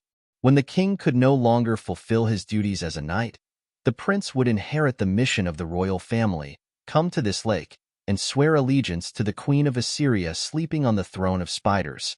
For the queen of Assyria, that was the last remaining goodness after becoming non-human. The red crescent in the lake reflected the queen's last human nature. The doll-like girl figure was the queen's best dream. When the queen was still 12 years old, she was carefree and blessed by everyone. Everyone was looking forward to her, because she had the most excellent bloodline of all queens, and would become the greatest millennium queen. As early as the age of 12, there were nobles proposing to the young queen, which also made the queen full of longing for marriage. The other half of her future must be perfect and could accompany the queen for thousands of years. She kept dreaming about what her lover would look like. A prince on a white horse, or a hero who could slay dragons. The 12-year-old queen of Assyria had a magnificent future. Not only she, but everyone believed that the queen would make Assyria prosperous and immortal for thousands of years. It was predicted that the queen's lover would be the best knight. Others imagined that the queen's lover would be as perfect as the queen. The 12-year-old queen described the outline of her future with such a simple fantasy. As for what happened later, it belongs to the tragedy of the immortal Millennium Queen. The queen who appeared in the underground lake of the kingdom had no such trouble. She was like a princess sleeping in a dream, and her time was forever frozen at the age of 12. For the evil queen, this was the last dream and the reason why the world was not yet destroyed. In order to protect the dream of the queen and the hope of the world, the kings of the kingdom come here from generation to generation to swear to the young queen under the bloody crescent moon. They would continue to protect the queen's kingdom, and their loyalty would not change for thousands of years. The queen who guarded the kingdom had never changed. There was only one person from beginning to end. All the so-called kings were knights of the queen. This was the oath that had lasted for thousands of years, and it was also a curse. None of the kings who guarded the kingdom had a good end. All of them touched the dark side of the great queen and degenerated in the bloody moonlight. Even so, the guardians, who were called kings, continued their mission from generation to generation, and they couldn't even let go of this dedication until they died. But none of them had really touched the queen. Even though she was young and knew she was dreaming, the queen of Assyria was still the most powerful queen with thousands of years of magic power. The spiders would tear any living creature who dared to get close to the queen to pieces. The huge black spider was a monster from another time and space. Its existence itself was the strongest protection. The kings of the kingdom, the knights of the queen, could only kneel in front of the queen's skirt and swear allegiance to the great Millennium Queen. The only way for the kings could do was to come to the edge of the lake, staying far away from the spiders, watching the queen's sleeping face. No one could break through the spider swarm like Yunshi. He didn't arouse the hostility of the spiders even after directly touching the queen's body. For the queen, the kings were just a kind of sacrifice, which was her last thought of the world and the kingdom she was guarding. Every time she woke up, she would find that there were more spiders around her, and there would be a new knight who vowed to be loyal to her. Tonight, there was a brand new face in the spiders. "Will you marry me?" The 12-year-old queen smiled like a 12-year-old girl who was playing the game Playhouse with a doll in the garden. "Yes." "Okay, I disappointed you. I can't refuse her wish." Yunshi had to admit that he was getting further and further away from being a gentleman. At least, in the small town, he never wanted to marry an underage girl. Although it was a forced choice, maybe he would be killed by the spiders if he refused, but he still felt that he had lost something very important. Why? He had married 1,000,000 brides, but in the face of the proposal of the young queen of Assyria, his psychological defense was simply vulnerable. No matter how many reasons he had, it couldn't be covered up as a crime. Killing the father and marrying the mother. Is this the original sin of guarding the royal family? Alas, I miss those star trials, when I could simply solve the problem by killing monsters all the way. The epic task of marrying the queen was too difficult. Then, marry me. The 12-year-old queen of Assyria was straight. At this age, she didn't know how to hide her intention like an adult. The love in the eyes of a girl of this age was just like a fairy tale. The prince would surely fall in love with the princess, and the two would have a happy ending. The tragedy of the Millennium Queen does not exist here. Here was the paradise where time freezes forever at the age of 12, just like a heaven-like sweet dream. Okay, so far, he had no choice. Anyway, to marry a bride couldn't be more difficult than to marry 1,000,000 brides, right? Well, at least this time, this is a real star trial, right? No one would remember me after they woke up, right? Just regard it like the game playing house. Well, I'll wait for you. The queen of Assyria grabbed Pafu in her hands and smiled at Yunshi. Go and announce that the wedding is about to begin. Do you want me to do that? He looked at the queen who was kneading Pafu. This was different from what she said. A wedding is a must. The eyes of the young queen of Assyria were full of longing. Every wedding is a very happy day for the queen of Assyria, who was trapped in the underground lake. This was also a crucial ritual for the whole kingdom. In the city, the bell tolled 13 times in a row, echoing in succession. It was the bell that proclaimed the death of the king. All the people of the kingdom were aware of the significance of the 13 bells. People in the city first heard the bell and heard the news. The bells were delivered one by one according to the special arrangement. Soon people living in other cities also knew the news. At sunset, even the people at the most remote villages heard the 13 bells in their villages. In this regard, people had already had a psychological preparation. In the capital city, people who just met the attack of the dragon in the daytime gathered in the tavern and talked loudly about the coming ceremony. "Your Majesty has passed away. I'm not surprised. He has been seriously ill for a long time. It's time for the prince to inherit the throne. The prince is very excellent. Even the desert dragon was defeated by him. He's not a prince now. According to the law, when His Majesty dies, His Highness will automatically inherit the throne. Let's drink to the new king, to the mysterious queen who has been replaced again." In countless clinking cups, people began to look forward to the coming ceremony. It was an inevitable ceremony for every king of the kingdom to ascend the throne. The mysterious bride in the black robe would appear in the ceremony called Moonlight Sacrifice. Every king would marry such a mysterious queen, but no one had ever really seen the true face of these mysterious queens. It was said that this was the agreement between the royal family and a mysterious race, symbolizing a sacred oath. Every king would marry such a bride, but no one had seen the mysterious bride outside the Moonlight Sacrifice. All the descendants of the kings were born from the concubines, or even lovers. The mysterious queens never gave birth to the descendants of the royal family, and even where they lived was the secret of the royal family. All the kings were powerful warriors worthy of the kingdom's pride.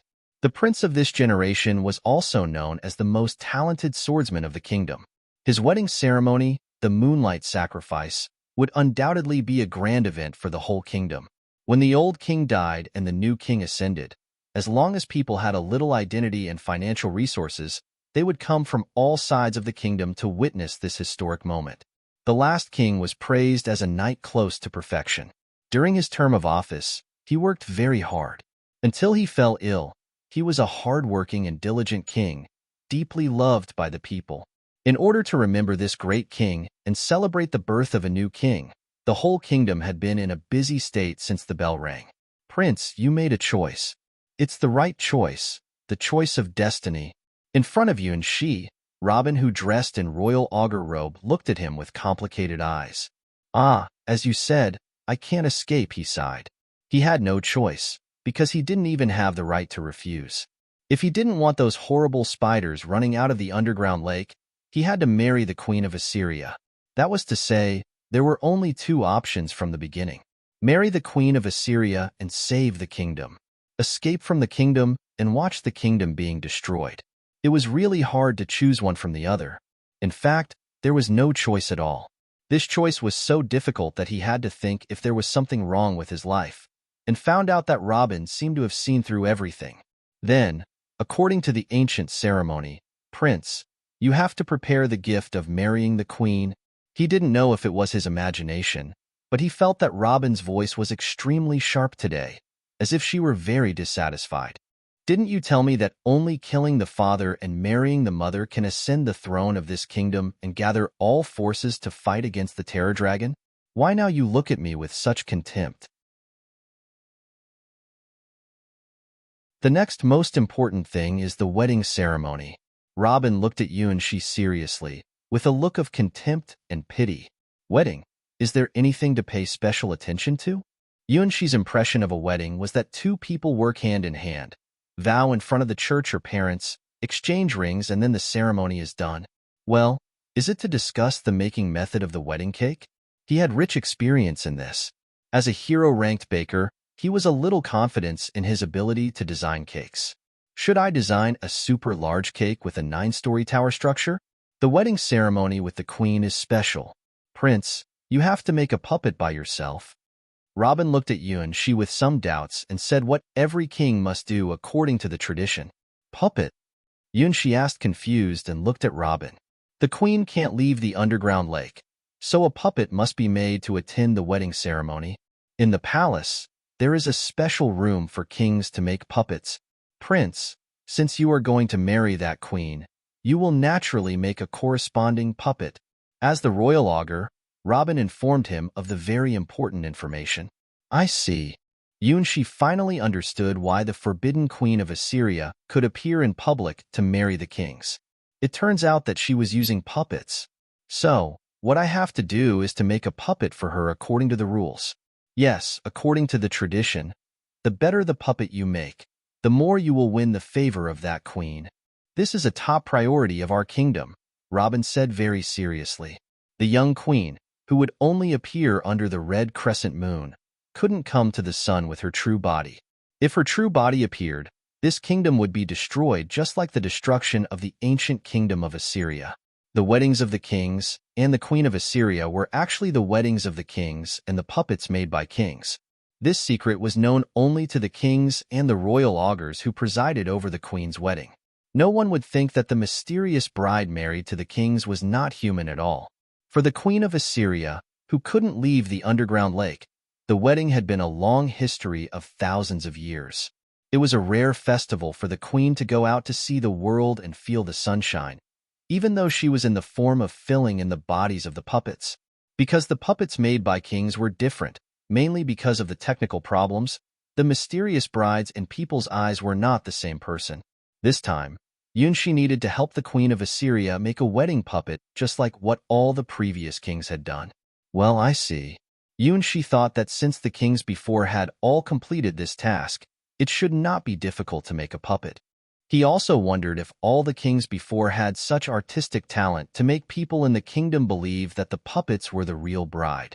This question was not completely solved until he was led by Robin to the so-called puppet chamber.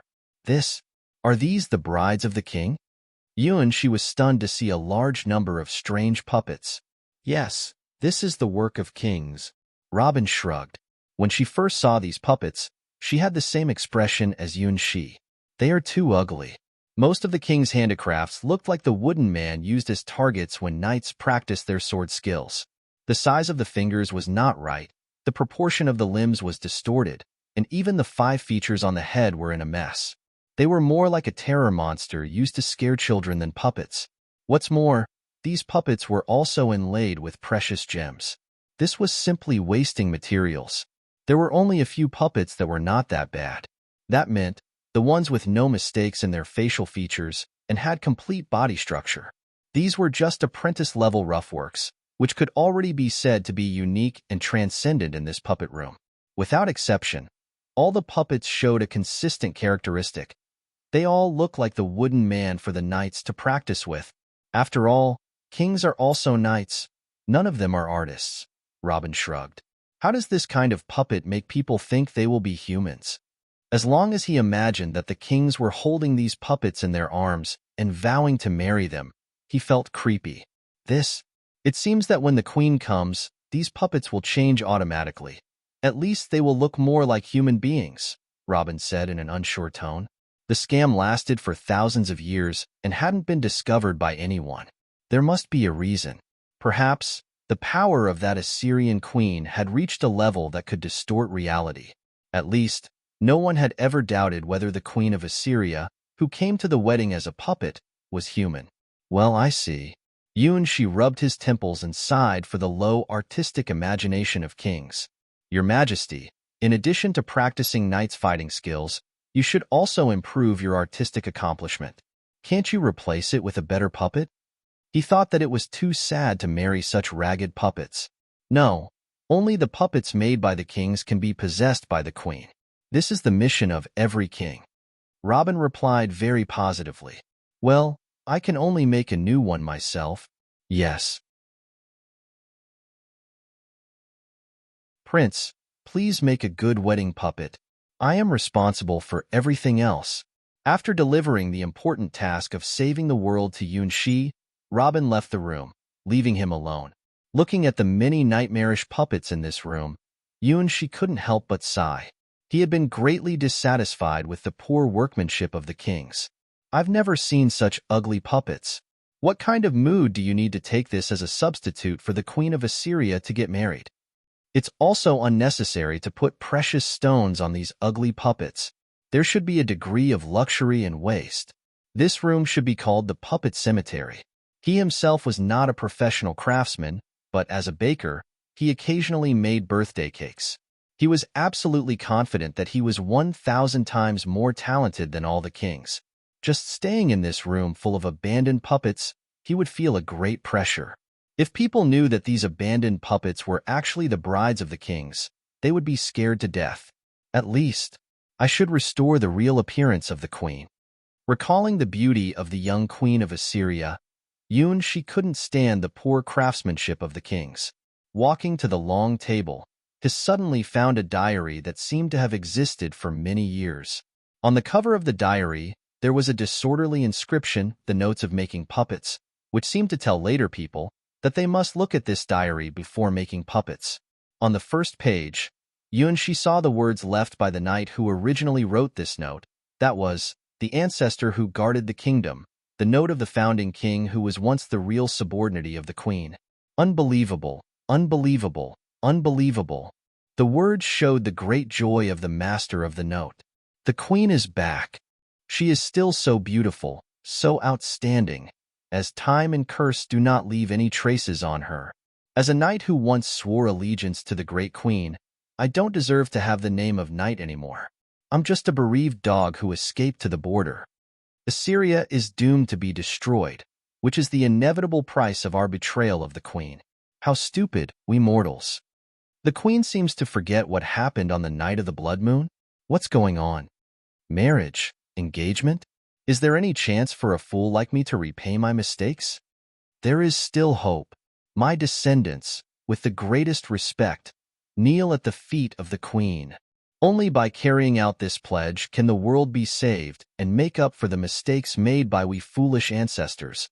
The ancient writing stops abruptly. It could be seen that the knight, who was known as the greatest founding king, was sincerely loyal to the Queen of Assyria. But why did such a loyal knight betray the Queen? This question was always in Yunshi's mind. Next, after the note of the ancestor, it was the records of the kings who made puppets in this room. Today, I know the biggest secret of the kingdom. I saw her. How beautiful, how bright, just like the goddess of the moon. I am willing to give her all I have. I thank my father for choosing me as the prince to carry on the mission of the royal family. In the name of the knights, I swear to the great queen to protect her majesty even at the expense of my life. This was the diary of the second king. Impossible. Why? Why is it me? I am not the strongest knight in this generation. Why was I chosen to be the prince and inherit the throne? The queen, she's so beautiful. Is she a fallen spirit?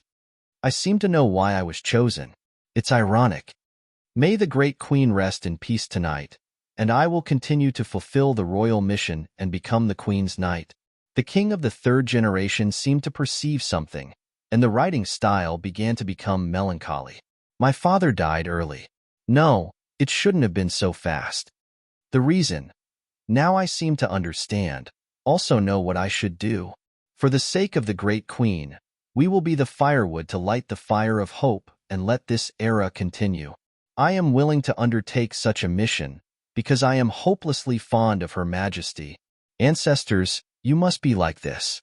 Even if you know the final fate, you will not give up this mission. My children who see this in the future, I hope the last flame will never go out.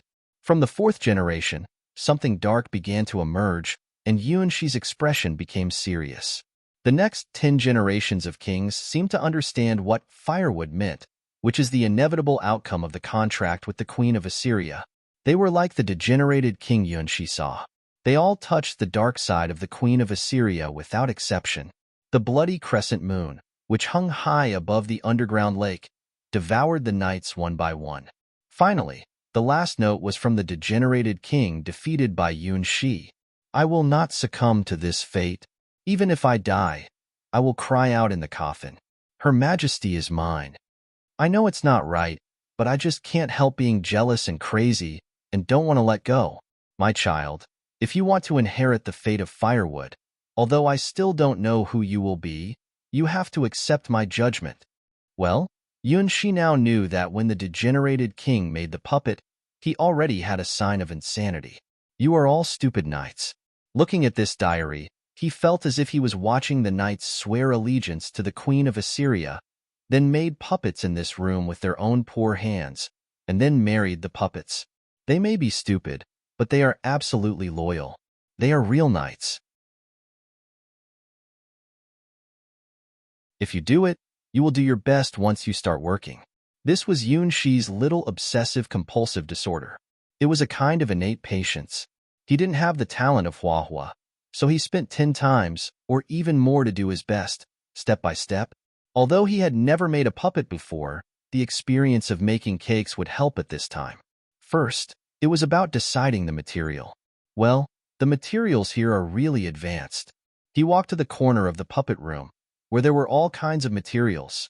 Most of them were all kinds of precious wood, which was also the most popular puppet material used by the previous kings.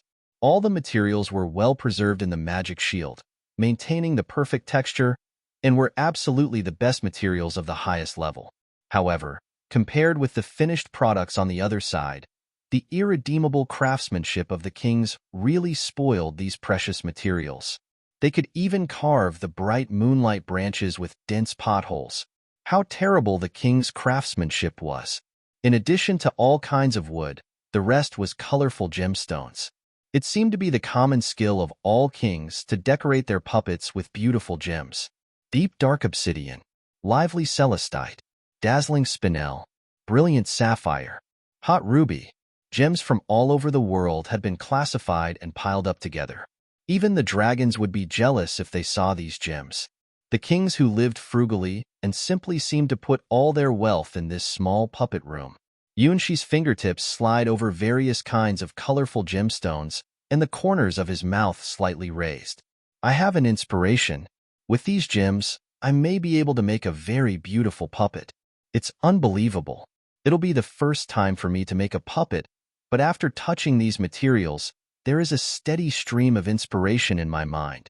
Pafu, pafu, pafu.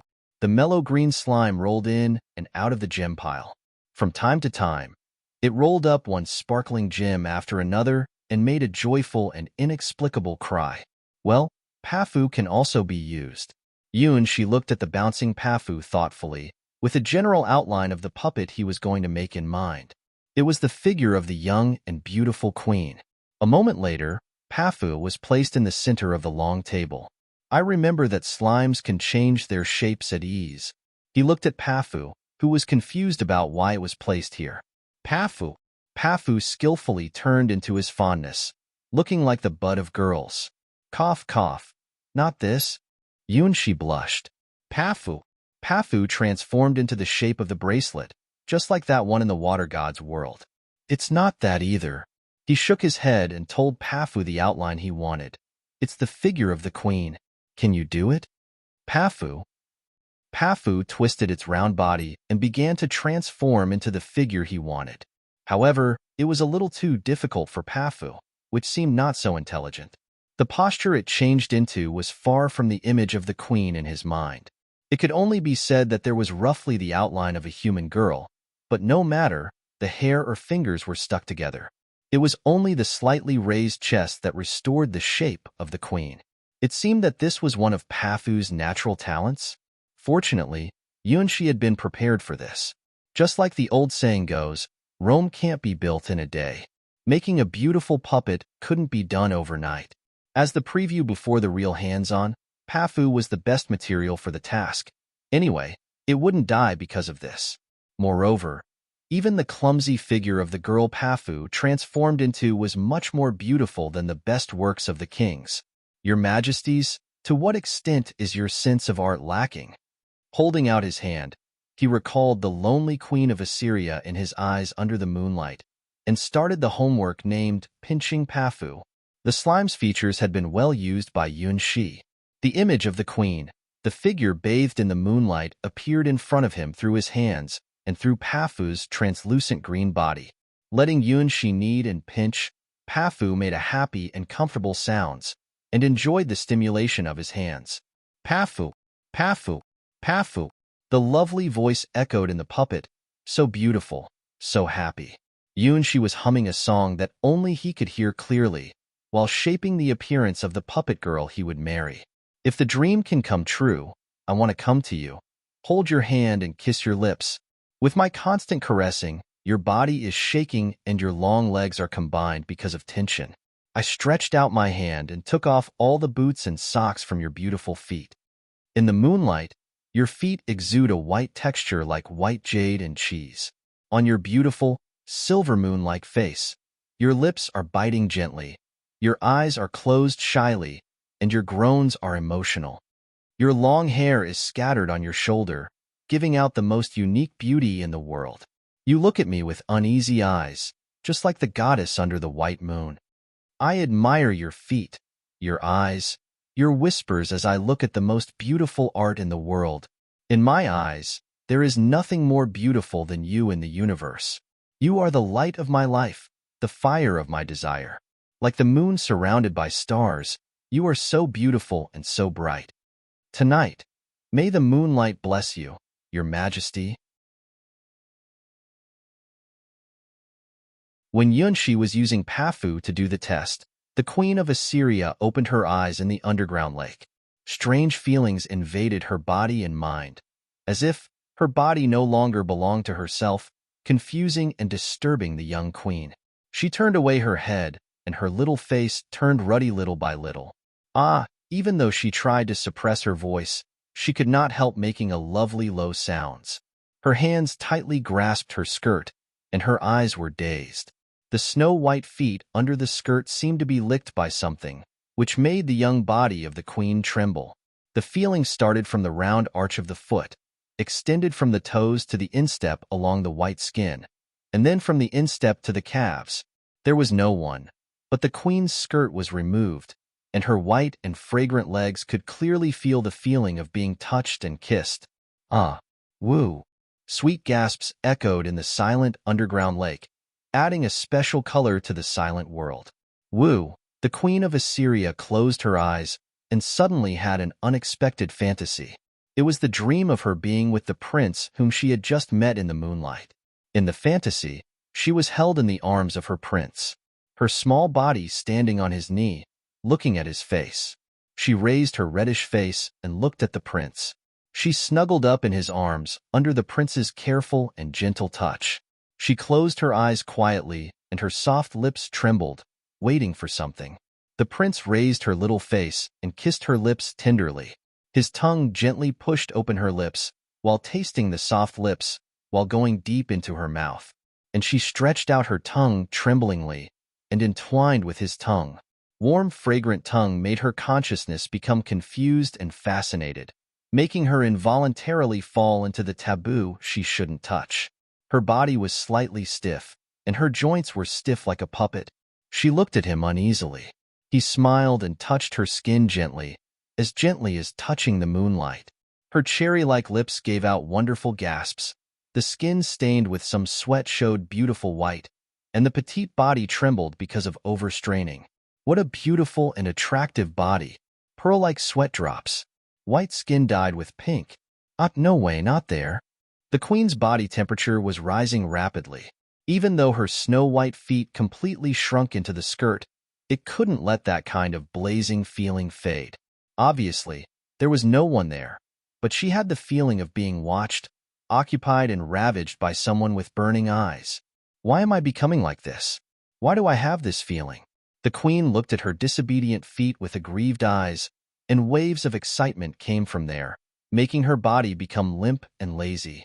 The strange feelings came one after another, which made the queen unable to distinguish between her own fantasies and her own reality. Under the bloody crescent moon, the breathing and whimpering of the young queen mixed into an incredible melody. All the spiders around were motionless, as if they could not hear the queen's voice at all. With more stimulation and impulse, the young queen of Assyria couldn't help but raise her head. Her delicate body was shaking, convulsing, and her beautiful voice was gradually becoming high, playing the highest wave of music. Whoa! Ah! Like the voice of weeping, with the notes of breathing and fragrance interlacing together, the white skin dispersed a forbidden charm. It was the blazing melody played by the breath of a young girl, the excitement of the queen who had been lonely for thousands of years had never received in her life, and it was the sweet song of a young girl quietly played in the silent underground. Among the puppets, Yunshi's hands tightly pressed the emerald slime. Pafu, don't move. Pafu, Pafu. Almost completely turned into the shape of the young queen. Pafu whined in the puppet room together with the queen in the underground lake. Yunshi took Pafu as the perfect material and almost exactly reproduced the queen's lovely posture. Apart from its transparent green body, Pafu was the epitome of the queen, just a naked version. In this process, Pafu struggled. Unfortunately, Pafu's strength was too low, which made it effortless for Yunshi to suppress. Well, that's probably how it feels. Not only the appearance, Yunshi perfectly modeled the touch of the skin of the queen. Pafu is useful. The queen's soft and smooth body has appeared precisely. It's wonderful. He has touched the snow-white feet with his hands more than once, which were smooth, fragrant, soft, and wonderful. The scallop-like, cute white toes were the focus of his attention. Even Yunshi himself felt perfect when he touched it. Especially the reaction of being touched was just like a real person. Yunshi carefully examined every corner of Pafu's green, transparent body, which had become the queen of Assyria's body. From fingernails to armpits, toes to legs, all parts are confirmed with both hands. He can't help admiring. Pafu's transformation ability is really great. If it wasn't for the limited size of Pafu, it would really be the same size as the Queen of Assyria. It would be great if it could. Well, I can't ask too much. Pafu is great. Shaking his head, Yunshi dispelled some evil ideas from his mind. He looked at Pafu's naked and beautiful posture with pure artistic eyes. Art, this is art. If I can't reproduce such art, it's really a waste. If I do it, I must do the best I can, even if I would spend 10 times more time than others. This is the only way the stupid Yunshi could choose. Pafu, don't move. With the same energy as the time when he designed the wedding cake, Yunshi began to draw a sketch of the puppet girl to be made according to Pafu. He must do his best, and even the length of a finger can't be wrong. He pulled up Pafu's little hand, one finger after another, and even reached over to lick it a little. Well, the taste of Pafu was sweet, and even this perfectly restored the taste of the queen. Even this kind of detail had been restored so perfectly. Pafu is so wonderful. This was not the first time Yunshi had made such an exclamation. Pafu. Being tasted by Yunshi, Pafu's petite body trembled gently. The size of the chest was really interesting. He gently pressed the pair of soft and elastic little white rabbits. Pafu. Pafu's transparent little face turned red. The face of the queen, who was far away in the underground lake, was even more embarrassed. She held her chest with both hands and was about to cry. At the end of the measurement, Yunshi gently pulled off Pafu's legs and put her feet in an attractive posture. The snow-white feet were not only the end of Yunshi's measurement, but also a core part of making the puppet. Lovely puppets must have lovely feet, which was the key to supporting the weight of the whole body. He must be careful at this point. For this reason, he carefully observed and recorded the queen's feet.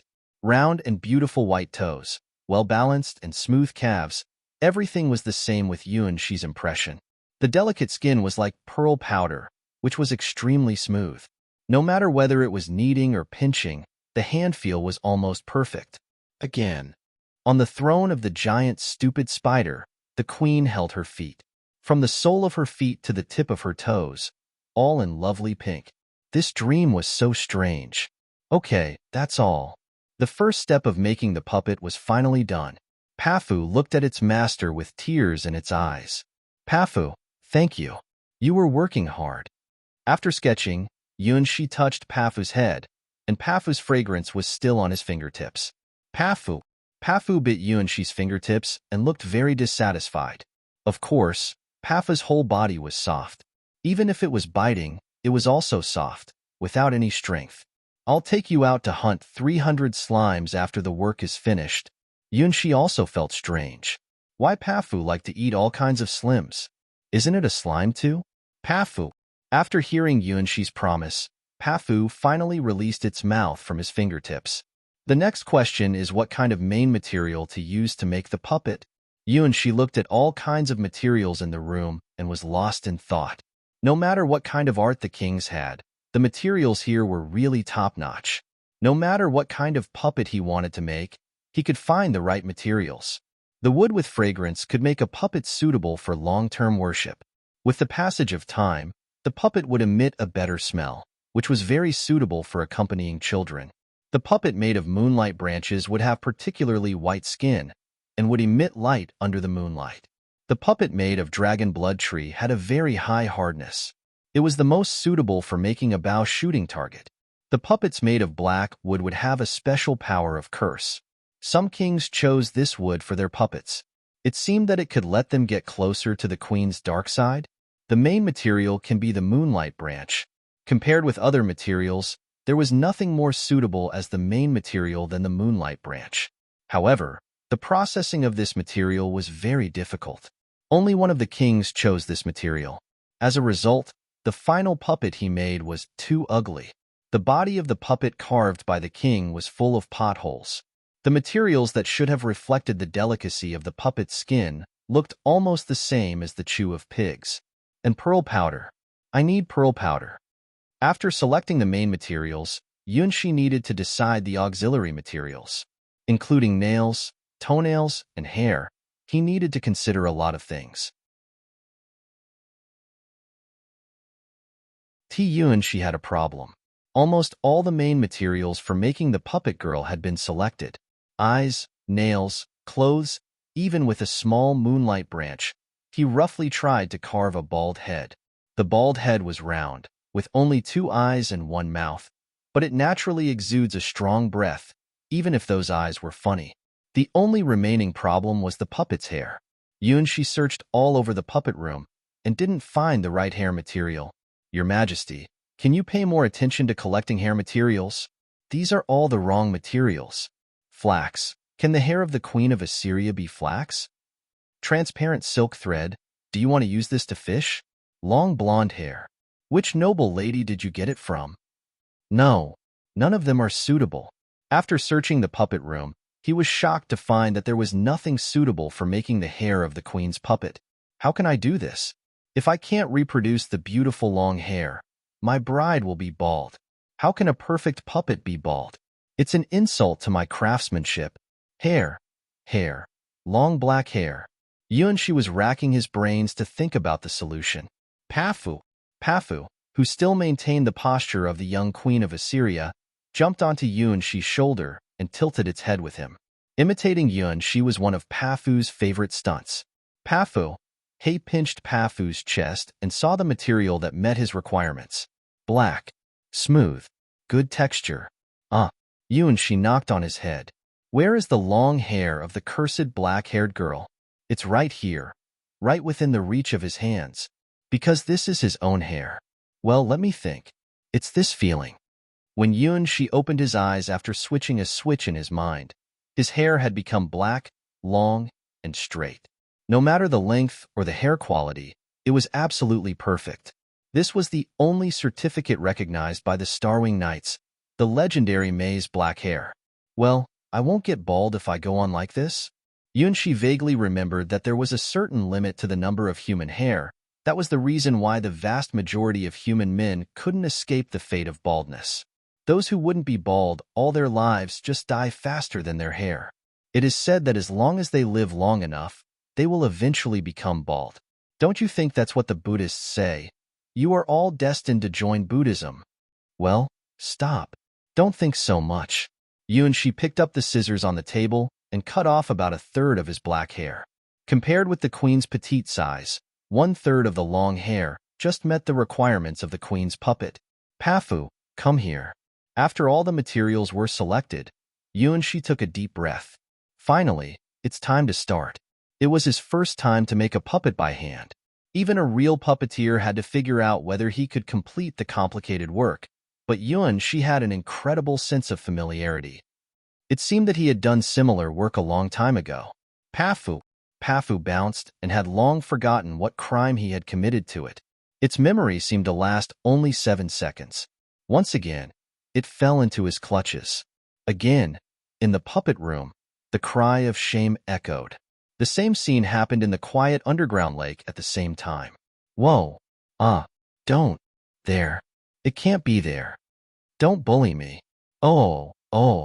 As if his soul was guided by something, Yunshi's hands were very stable and without any tremor. Like the carving of blooming flowers, like the depiction of a vibrant spring. On the selected moonlight branches, Yunshi took Pafu as the prototype to reproduce the body outline of the queen little by little. From the angle of fingers to the cute shape of toes, everything was 100% reproduction.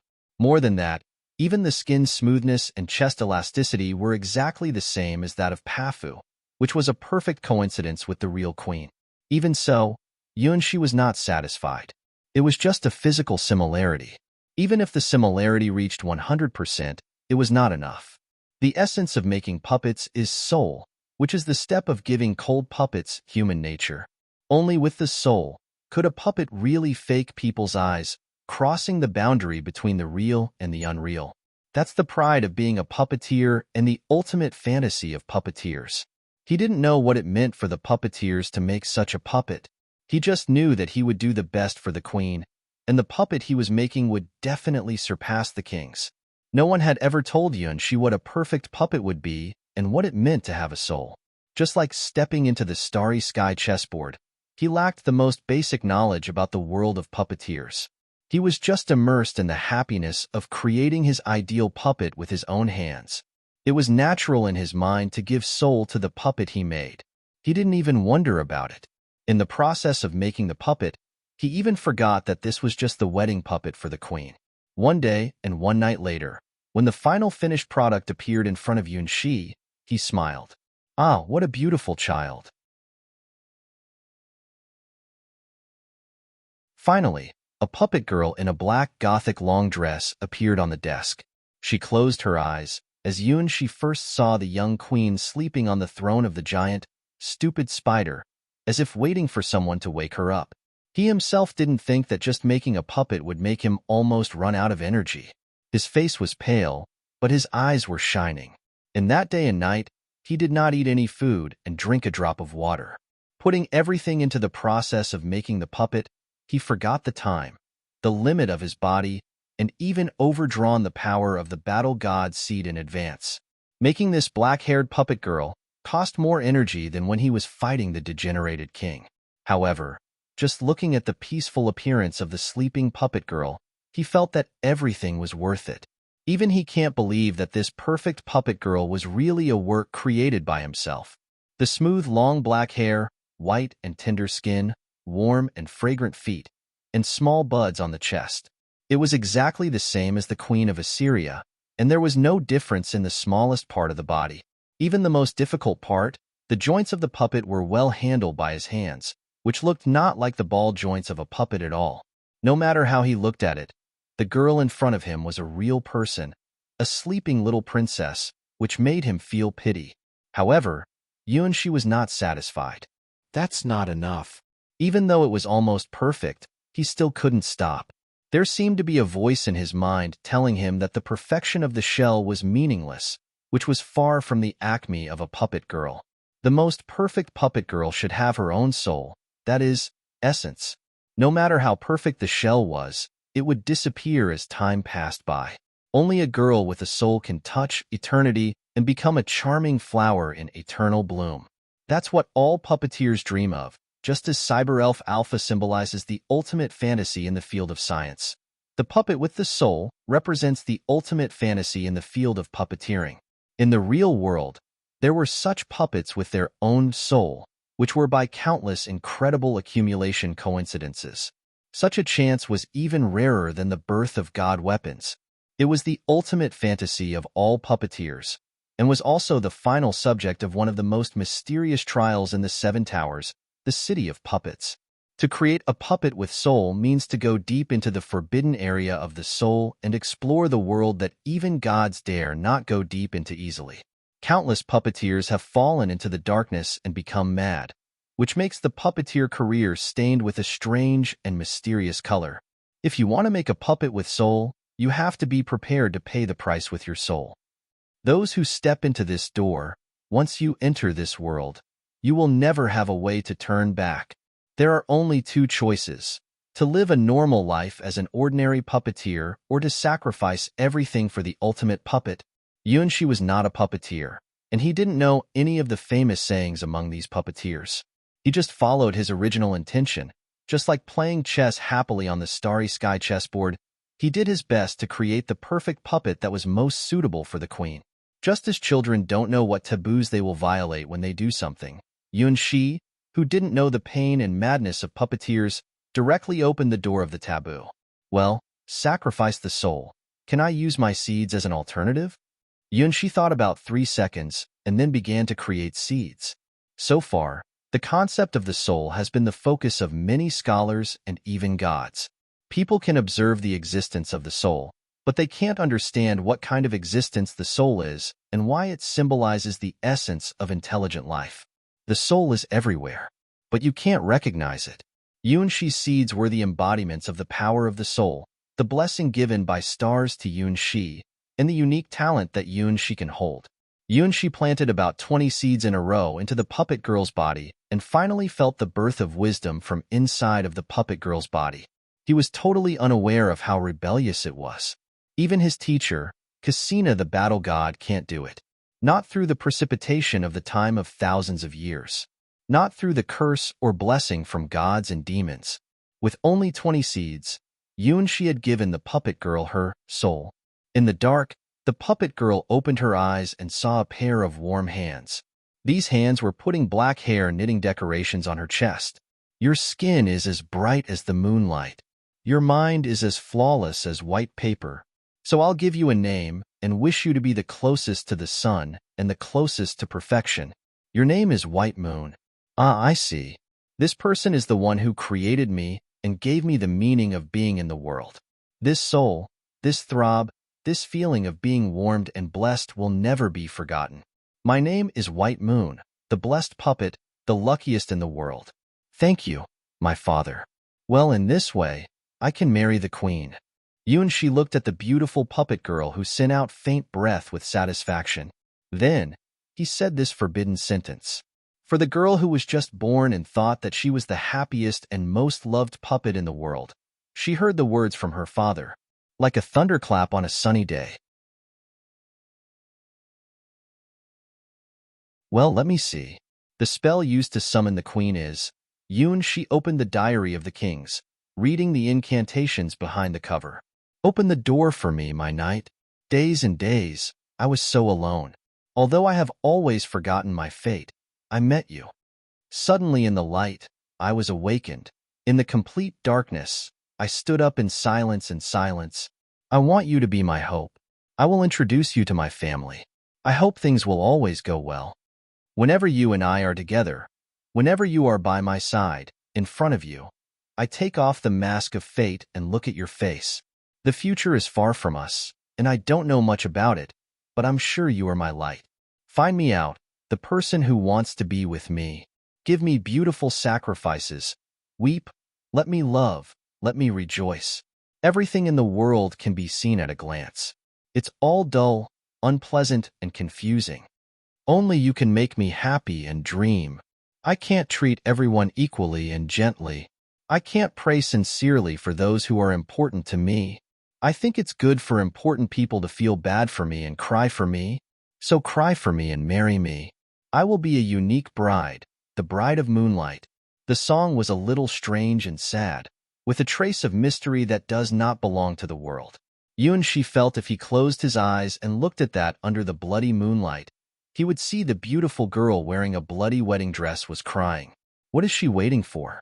What is she looking forward to? The bride of moonlight.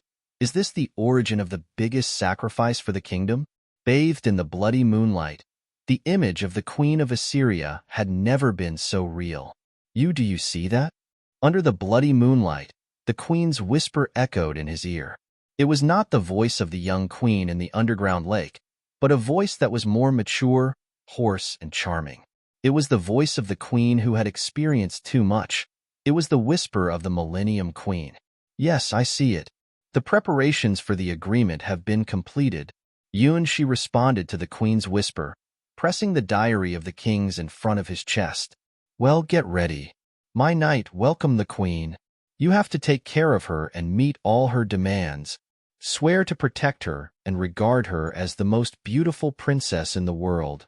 No matter how ugly the carrier you use, you must like her appearance from the bottom of your heart. It's a blessing and a curse. Those who gaze at the blood moon are also gazed at by the blood moon. Under the blood moon, the queen in her wedding dress raised her hands. The blood of the moonlight blossomed like fireworks in the bloody sky. Ah, has it started yet? Lying on the throne of the giant silly spider, the young queen looked at the huge crack in the sky and showed a look of expectation and smiling. Finally, I can go to that world full of sunshine again. No matter how ugly the carrier is, just going to the sunny world will make her happy. That's her only chance to go to the sunny world. It's a rare holiday time. Only by the wedding with the king can she have a short day to leave the underground lake. Oh, I hope this time the puppet made by the new king will be slightly suitable, at least not to make too many mistakes in body proportions. It's very uncomfortable to use a body that doesn't match my body. The queen's request for the puppet she was going to use went only so low. After all, the puppets made by kings were basically garbage. Every king who can make a puppet with a suitable body proportion would be rewarded. Even when they returned to the bloody crescent, they would get closer to the spider and become the queen's guards. The king of this generation seems to be somewhat different.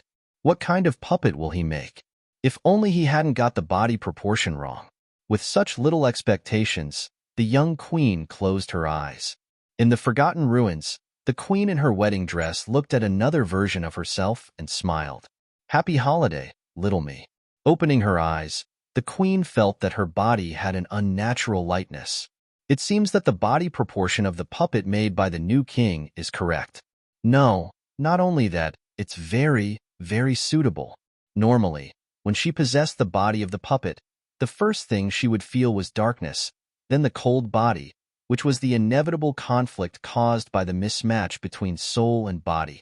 Every time she arrived, the Queen of Assyria needed a lot of time adapting to the body of the puppet, because she was descending, relying on the power of the contract with the king, so she needed a new puppet to be her carrier every time. But this time, when she descended into the body of this puppet, she didn't feel dark or cold at all. Instead, it was a sense of familiarity and reassurance. Opening her eyes, she saw a slightly strange ceiling, but regardless of the softness of the fingertips, the weight of the chest, and the rhythm of breathing, all of them were the same as usual. The young queen of Assyria even thought that the wedding ceremony failed this time. She didn't come to the mortal world, but was still in the underground lake. But why is there such a thing as a ceiling in the underground lake? Moreover, the closer she looked at the ceiling, the more familiarity she felt from it. It seemed that every time she woke up, she could see similar scenery. Where am I? The black-haired girl opened her mouth and looked at her little hand in perplexity. This snow-white hand is too familiar. Because this was her own hand. Whether it was the radiance of the fingertips or the smoothness of the skin, it was her own hand. But it was clearly not her body. What happened? Welcome, Your Majesty. She wiped the sweat from his forehead. The 20 seeds he created were about to drain all his energy. He didn't expect to give the puppet a soul that actually consumed so much. What's more, he felt that not only the 20 seeds were consumed, but also something he couldn't understand was also consumed as well, so he could grant White Moon life. Even though he knew nothing about puppeteers, he vaguely felt that he seemed to have accomplished something remarkable. Here, is this that room? The queen turned her head slightly and saw the familiar scenery. Rows after rows of worn-out, abandoned puppets were placed against the wall. Each of them carried a memory of the Queen of Assyria.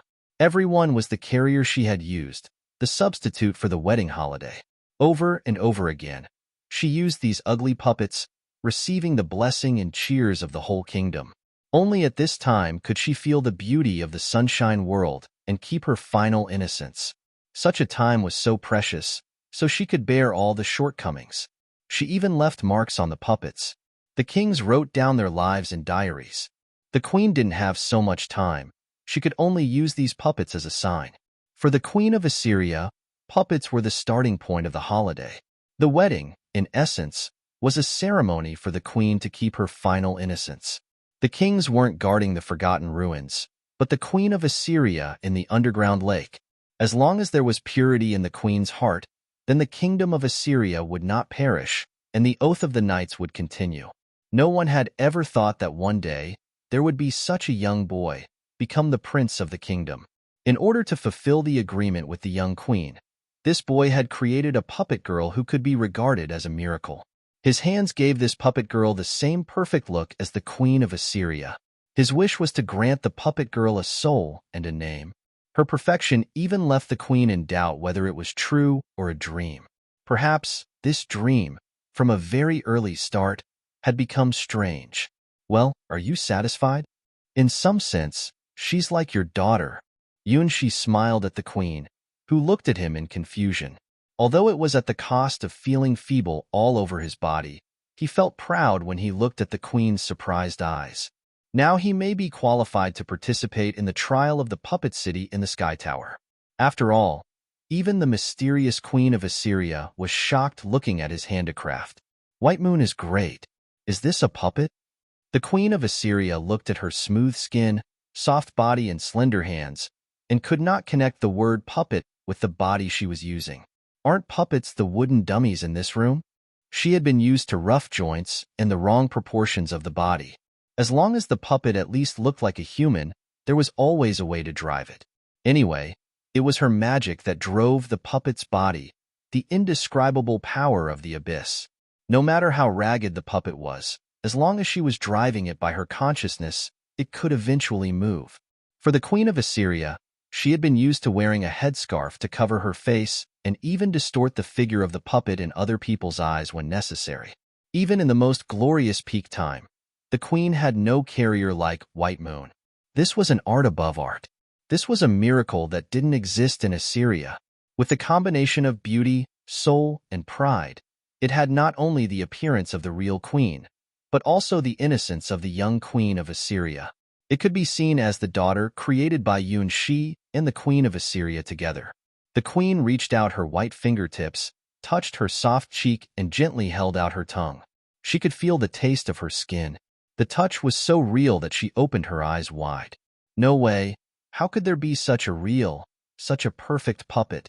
The young queen suddenly had a strong feeling that she had never experienced before. She likes this body. It was impossible to imagine entering another dummy body called a puppet, which had become total garbage in her mind. For the first time, she wanted something from the bottom of her heart. Yun-Shi successfully touched the heart of the young queen with his White Moon. For a girl looking forward to love, for the young queen who was longing for a fantastic future, at this moment, something had been changed forever. White Moon, that's her name. The body material is mainly moonlight branches. I think the moonlight branches are more consistent with your temperament. The material of the hair gave me a headache. Fortunately, I finally found the right material, the hair of the blessed black-haired girl. Well, Yun-Shi told a little lie. After all, it was too shameful to say that he used his own hair. Eyes are also a problem. The material of black crystal is sufficient, but it took me a lot of time to carve the eyes with spirituality, which almost failed. In the end, though, it was done. This is the most beautiful puppet made for you, our White Moon. Paranoia is sometimes incurable. He had never made a puppet before, but for the wedding that shouldn't have happened, Yun-Shi went all out to do the best he could. Even he didn't realize that he had such a hopeless side. He could not understand how tempting the gift called White Moon was to the young queen of Assyria, who yearned for pure love in the book of fairy tales. It's a gift that even the gods would be excited about. For the queen of Assyria, it's a treasure that can't be dreamt of even in her sweetest dreams. White Moon, that's a nice name. The queen of Assyria firmly remembered all the names of these materials. Moonlight branches, the black hair of the blessed girl, black crystal. Oh, I'm sorry. You shouldn't be interested in that. Yun-Shi scratched his head embarrassed. He was too keen on one thing, and even forgot the time, and didn't know how to stop. This was a small shortcoming of his. No, I'm interested. From the fingertips to the tiptoes, the queen raised her skirt and turned around, showing a happy smile. This body. It's so beautiful. Yes, there is no dirt at all, nor is it polluted by the power of the blood moon. Compared with the Millennium Queen immersed in the old memories, White Moon is the purest and most flawless princess. She never thought that someone could offer her such a perfect puppet. This dream. I really don't want to wake up. What do you want to be the reward for making this body for me? Sitting on the long table, the young queen looked at the young man who presented her White Moon with appreciative eyes. Such a perfect figure deserves the most extravagant wish. Do you want to be immortal? Do you want the right to rule the whole continent? Do you want to become a dragon knight, ride on the dragon's back and fly in the sky? All of these, she can help him achieve. When receiving a gift, you have to give the same gift back. This is the royal etiquette. The young queen has cultivated the habit since she was 6 years old. My wish? For now, I only want to defeat that terrible dragon. Yun-Shi sighed. The main task of this trial was so difficult. The trial in the water god's world was difficult too, but at least, he had the power of 1,000,000 brides, the patronage of the water god, and even the help of Cassina the battle god, so that he could defeat Shea Longness the sky sword. It's impossible to gather so many advantages in this trial world, the dragon's war world. This wish, I cannot do it. The queen of Assyria showed an expression of distress. Only this wish was beyond her ability. The dragon was a very dangerous creature. The green light on the top of its head could destroy everything. In this dream, there will probably be no stronger creature than the emerald dragon that was still sleeping. When she wakes up, it will probably cause chaos in the world. Then, I have no other wish. He never expected that the queen would really help him. How about the blood of ancient gods? I can give you that. This was the most precious treasure that the queen of Assyria could give. That was the essence of the blood moon, the power gained by the queen after sacrificing the whole of Assyria. Even ordinary people have the right to enter the nightmare world, as long as they inject the blood of ancient gods. However, as a price, the human being injected with the blood of ancient gods will never be human again, and even have to drink blood for a living, and have to resist the knowledge that makes the mind crazy all the time. What is that? Yunshi looked at his task list, and the whisper of the ancient gods was shining. It's terrible and filthy. You can choose to use it or not. The queen took out a small bottle of blood and put it into Yunshi's hands. Hiss, hiss, hiss. Yunshi once again heard the eerie and low voice. The voice recounted the wisdom of the ancient gods, the knowledge that the human brain could not bear. Any ordinary people who listen to this voice will go crazy. Drink it. There's everything you need in it. Only nightmares are eternal. Inconceivably, he really heard the voice. It was temptation and guidance. It seems that as long as he drinks the ancient god's blood, he can immediately gain the power to face the dragon. And some instinct told him that this was not a delusion. This bottle of ancient god's blood really had that power. Well, one of the side quests had been completed. Yunshi took over this bottle of ancient god's blood and had no plan to use it now. Maybe it can be used as a trump card. The side quest, the Whisper of the Ancient God, was successfully completed. Along the way, the favorability of the queen had also been greatly improved. The exchange of their most important treasures is also a very important thing for the Queen of Assyria. That means that both sides have established an unbreakable relationship, not between the knight and the queen, but between the two sides that are in the same position. Watching Yun, she carefully put the blood bottle away. The queen's little face suddenly turned red, because the so-called blood moon is actually, and the blood of the ancient gods is naturally. After the gift exchange between Yun Shi and the young queen, the door was knocked on gently. Dong, dong. Prince. It was Robin. Come in. He had a sense of expectation. He expected how surprised Robin would be when she saw the white moon made by him. It's probably like a father's mood when he introduced his little princess to others. Even now, Yunshi felt incredulous that he actually made such a lovely and beautiful girl as White Moon. It seems that my talent as a puppeteer is very good. I come in. The mysterious royal augur, Robin pushed open the door of the puppet room and asked Yunshi, "Have you finished making the puppet?"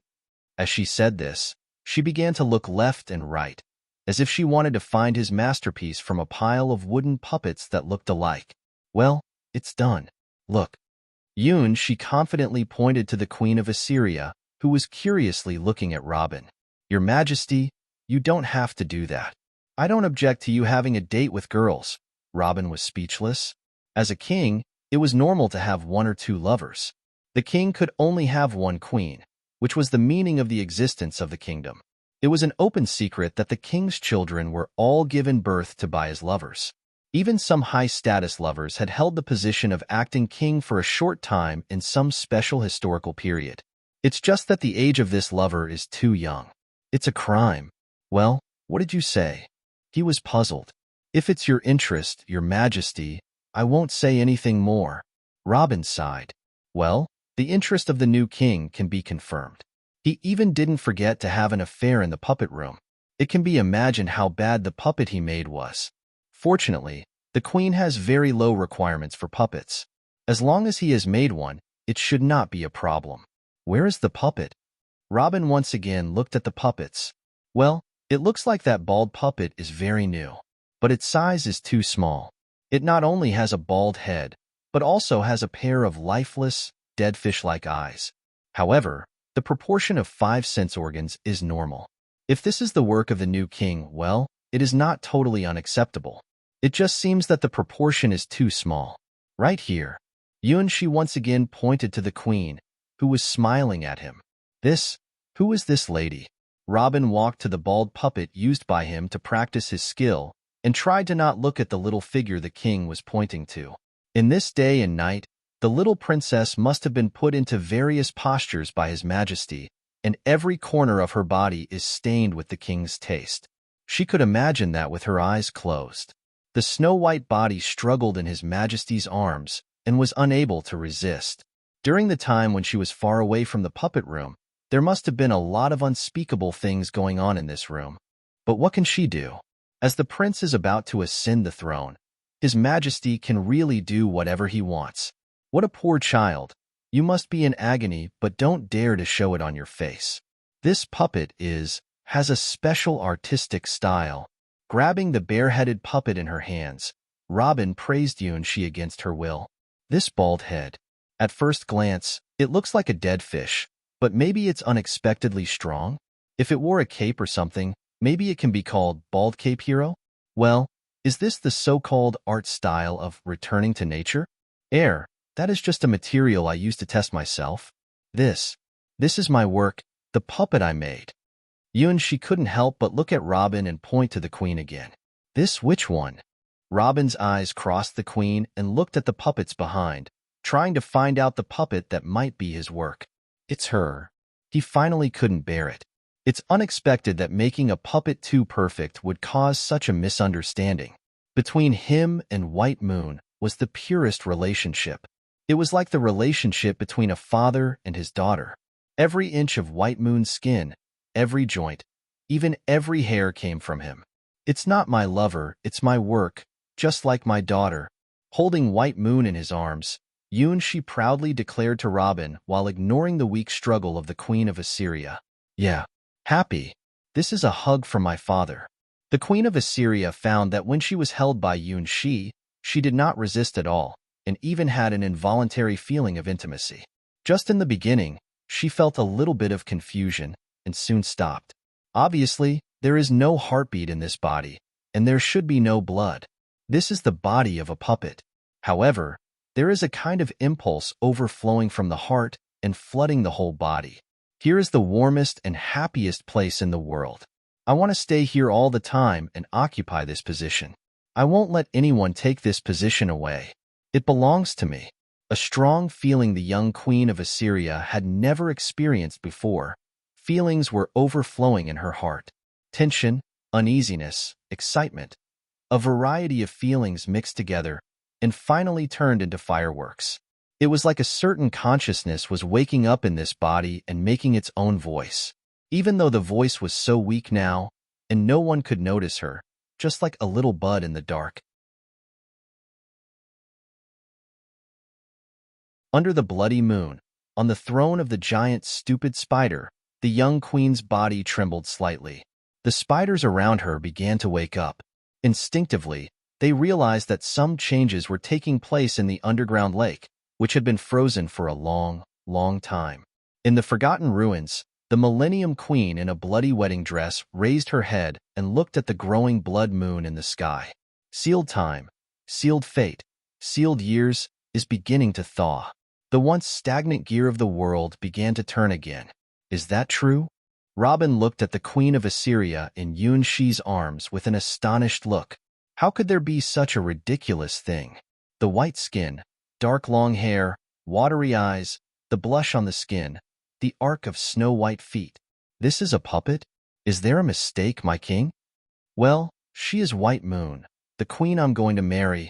He didn't realize how powerful his words were to the queen.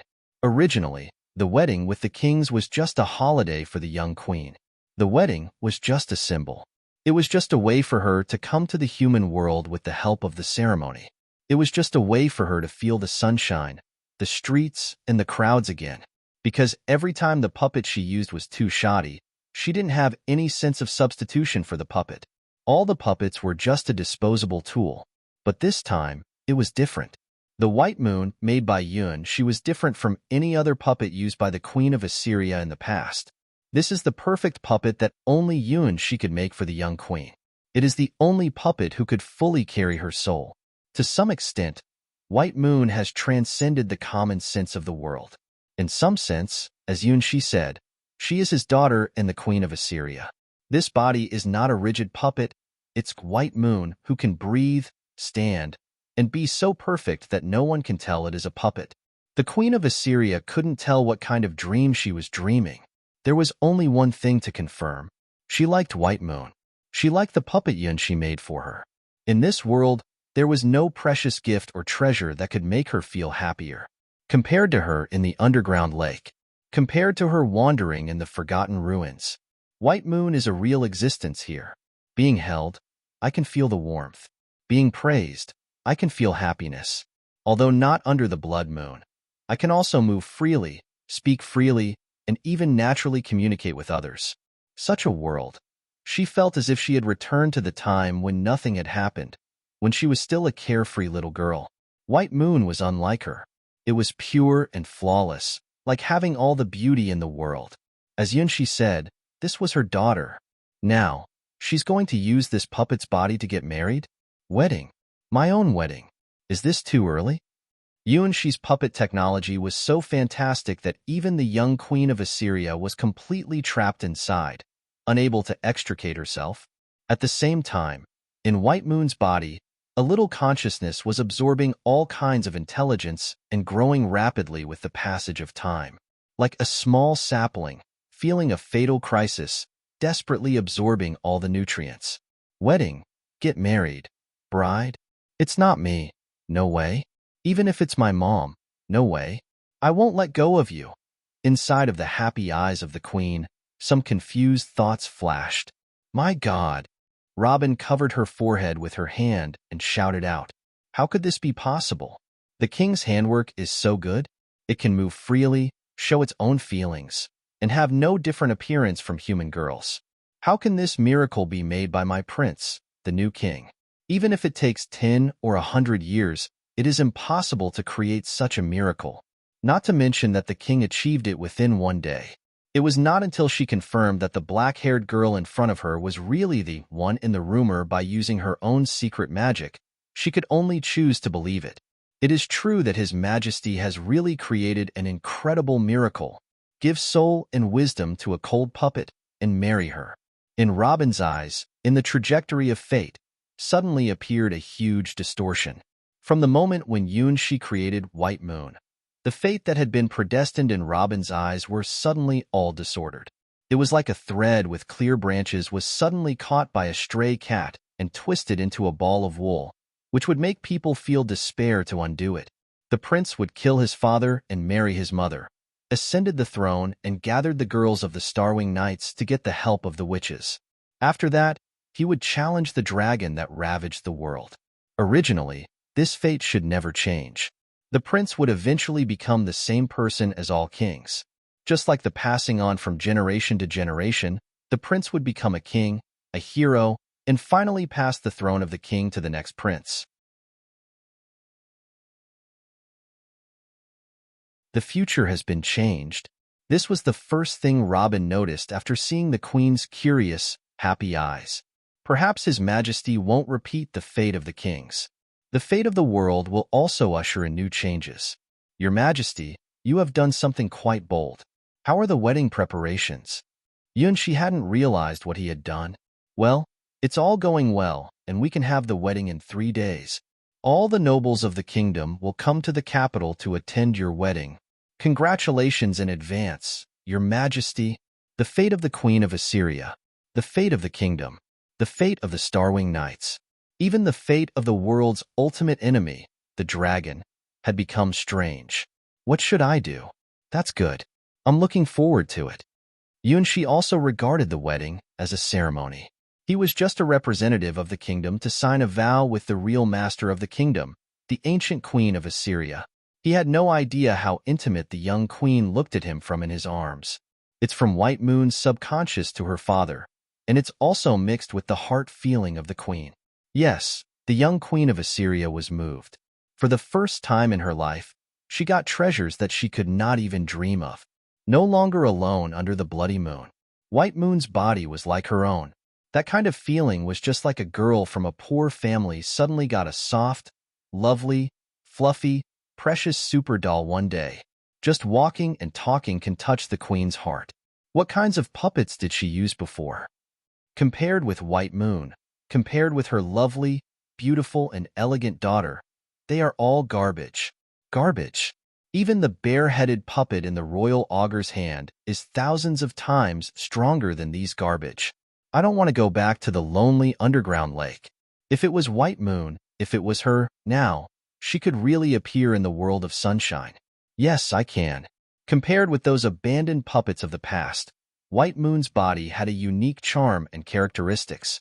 Even if she was cursed, if she was in White Moon's body, she could go to the sunny world. Don't hide, but be above board, working hand in hand with the person I like. Think of it, do it. The Queen of Assyria had never been full of courage like at this moment. Let's go out. Holding Yunshi's hand, the eyes of the queen were full of longing. He nodded.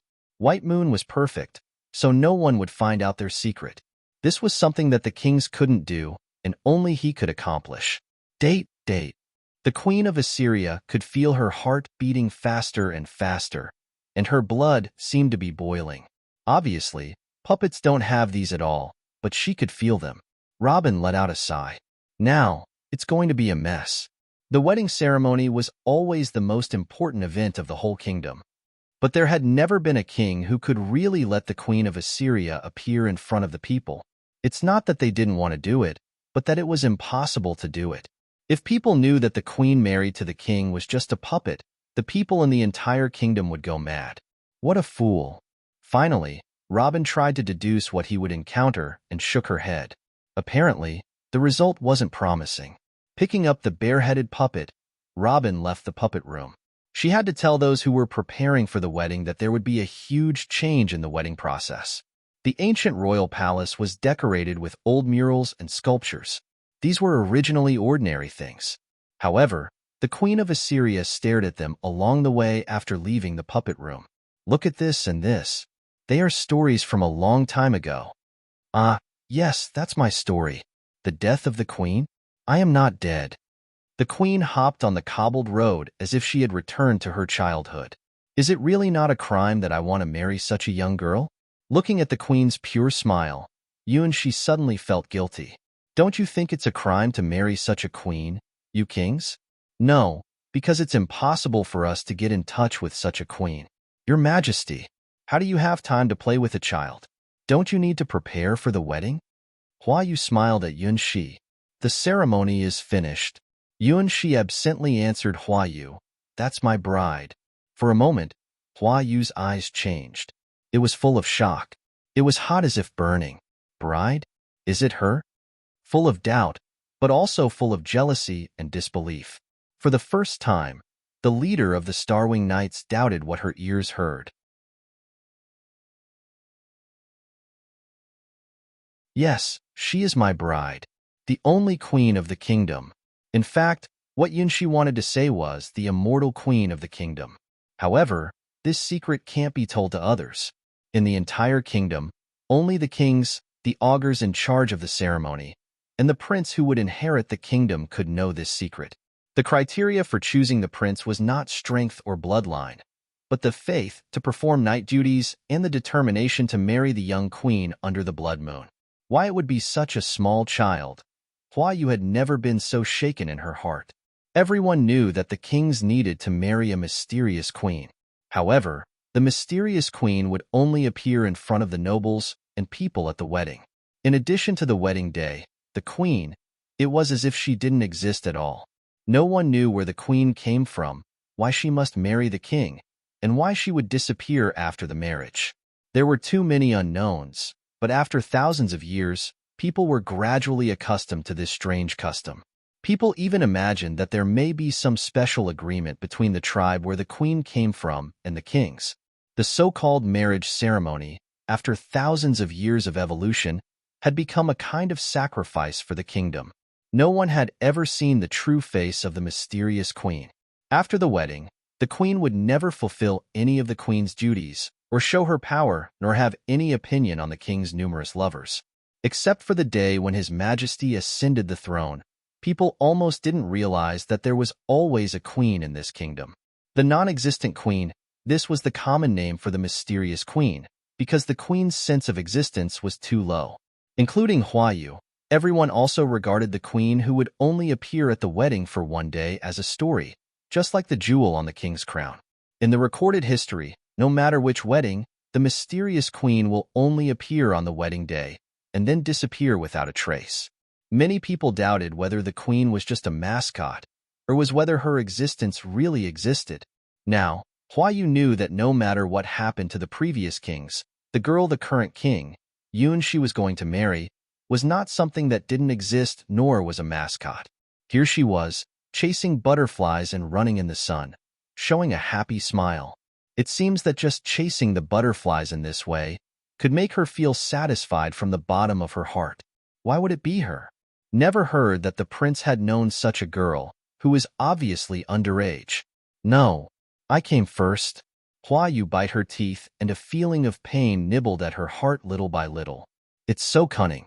She's never been around the prince, but is going to occupy the nearest position beside the prince and surpass everyone. She surpassed every one of the Starwing Knights. They all joined the Starwing Knights with some special expectations. Everyone knew that the life of the king was not long, and the prince would soon ascend the throne. Anyway, the queen was just a mascot. Even if she would appear at the wedding, she would soon disappear. In this way, everyone has a chance, even if they can't become the queen, but the king can have many lovers. It's acceptable to everyone in the Starwing Knights. The king would have a queen, but he would only have babies with his lovers. This already became a tradition of the kingdom after thousands of years. Why? Why did the queen really appear this time?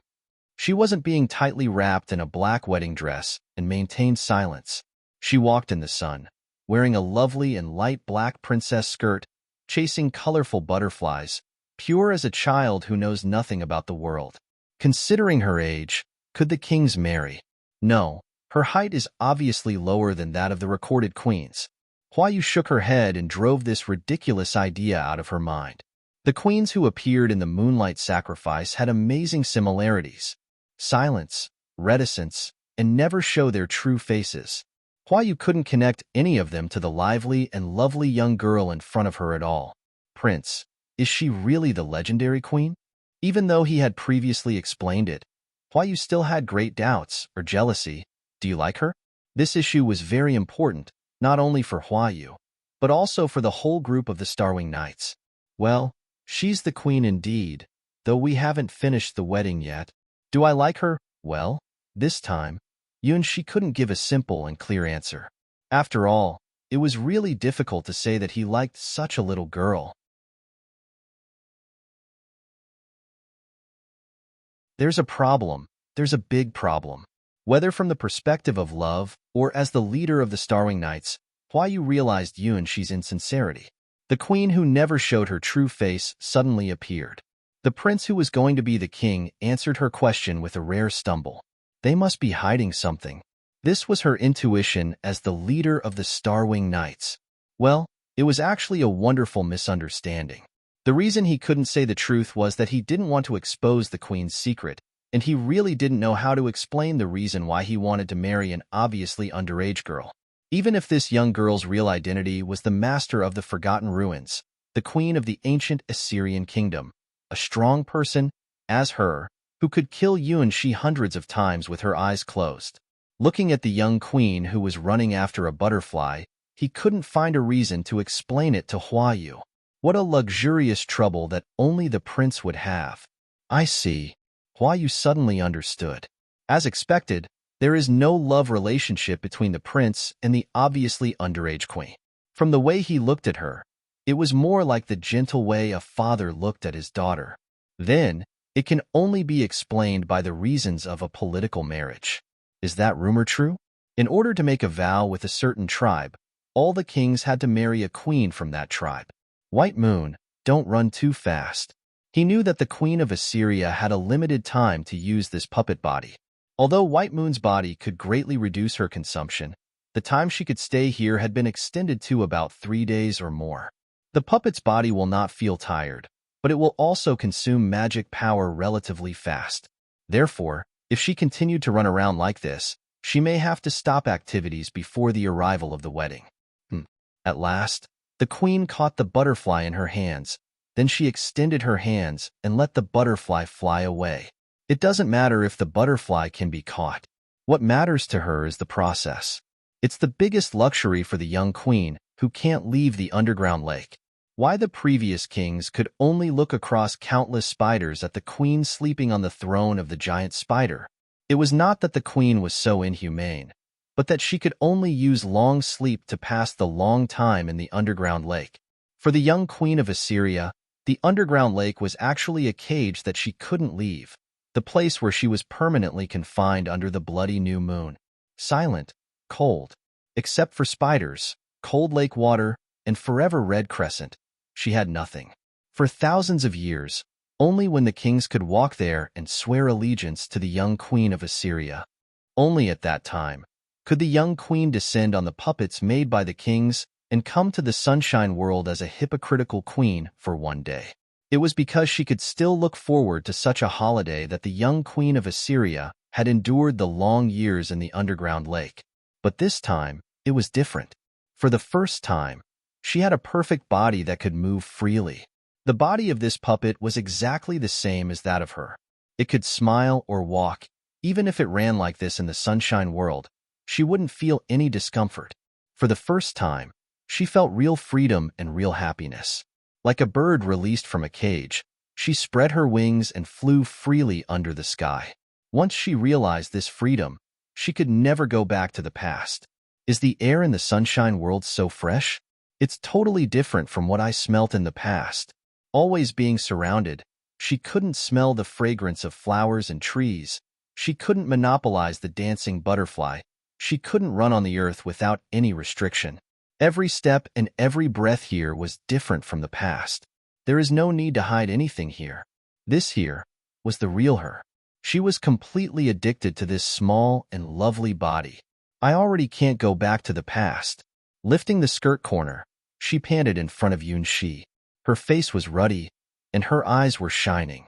The time sleeping in the underground lake was like a freezing black and white picture, and the time after meeting him was colorful, full of surprises and infinite expectations. The first intimate contact, the first hug, and some kind of premonition between them quietly colored the black and white world. His voice, his confidence, and his concentration were different from those of other kings. His hands created a miracle called White Moon, which turned impossibility into possibility. The black and white world disappeared. Every moment with him had a different experience. It was a dreamlike, colorful world. I want to stay. I want to let this dream go on. It's nice to get married. Holding Yun-Shi's hand and smiling sweetly, Queen of Assyria began to look forward to her wedding 3 days later. No way. Even though it's my mom, I won't let you have him. In the young body, a newborn consciousness sent out that silent cry. As the saying goes, good news never goes beyond the gate, while bad news spreads far and wide. The news of the appearance of the legendary queen spread throughout Wangqing in a short afternoon.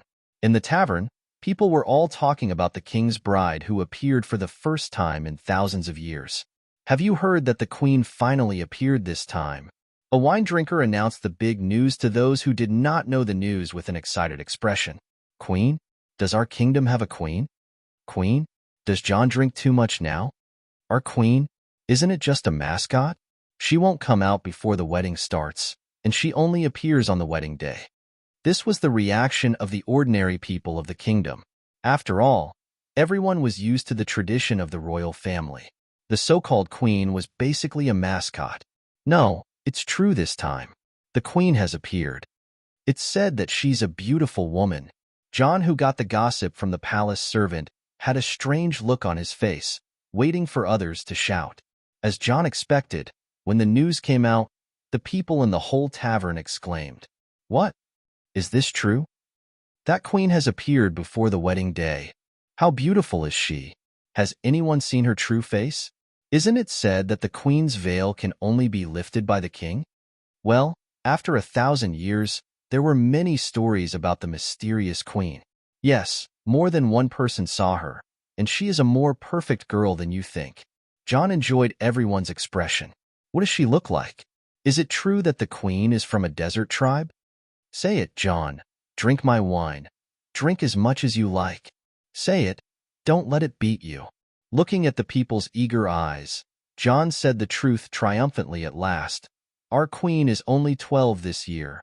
As soon as he said it, the people in the tavern were boiling. 12 years old? Oh, our prince is really... The prince is going to be the king soon. It's understandable to be a bit headstrong for a young man. But marrying a 12-year-old... The queen is only 12 years old? No, that's not right. Some exclaimed their indignation, some envied. More shrugged their shoulders and forgive the prince for his little mistake. As for the king, well, after all, no one could let him change his option. Moreover, it's no harm to the people even if the prince is really going to marry an underage queen. However, our prince, the hero of the kingdom, the son of destiny, actually likes this. This was also a tavern, but it was forbidden for outsiders.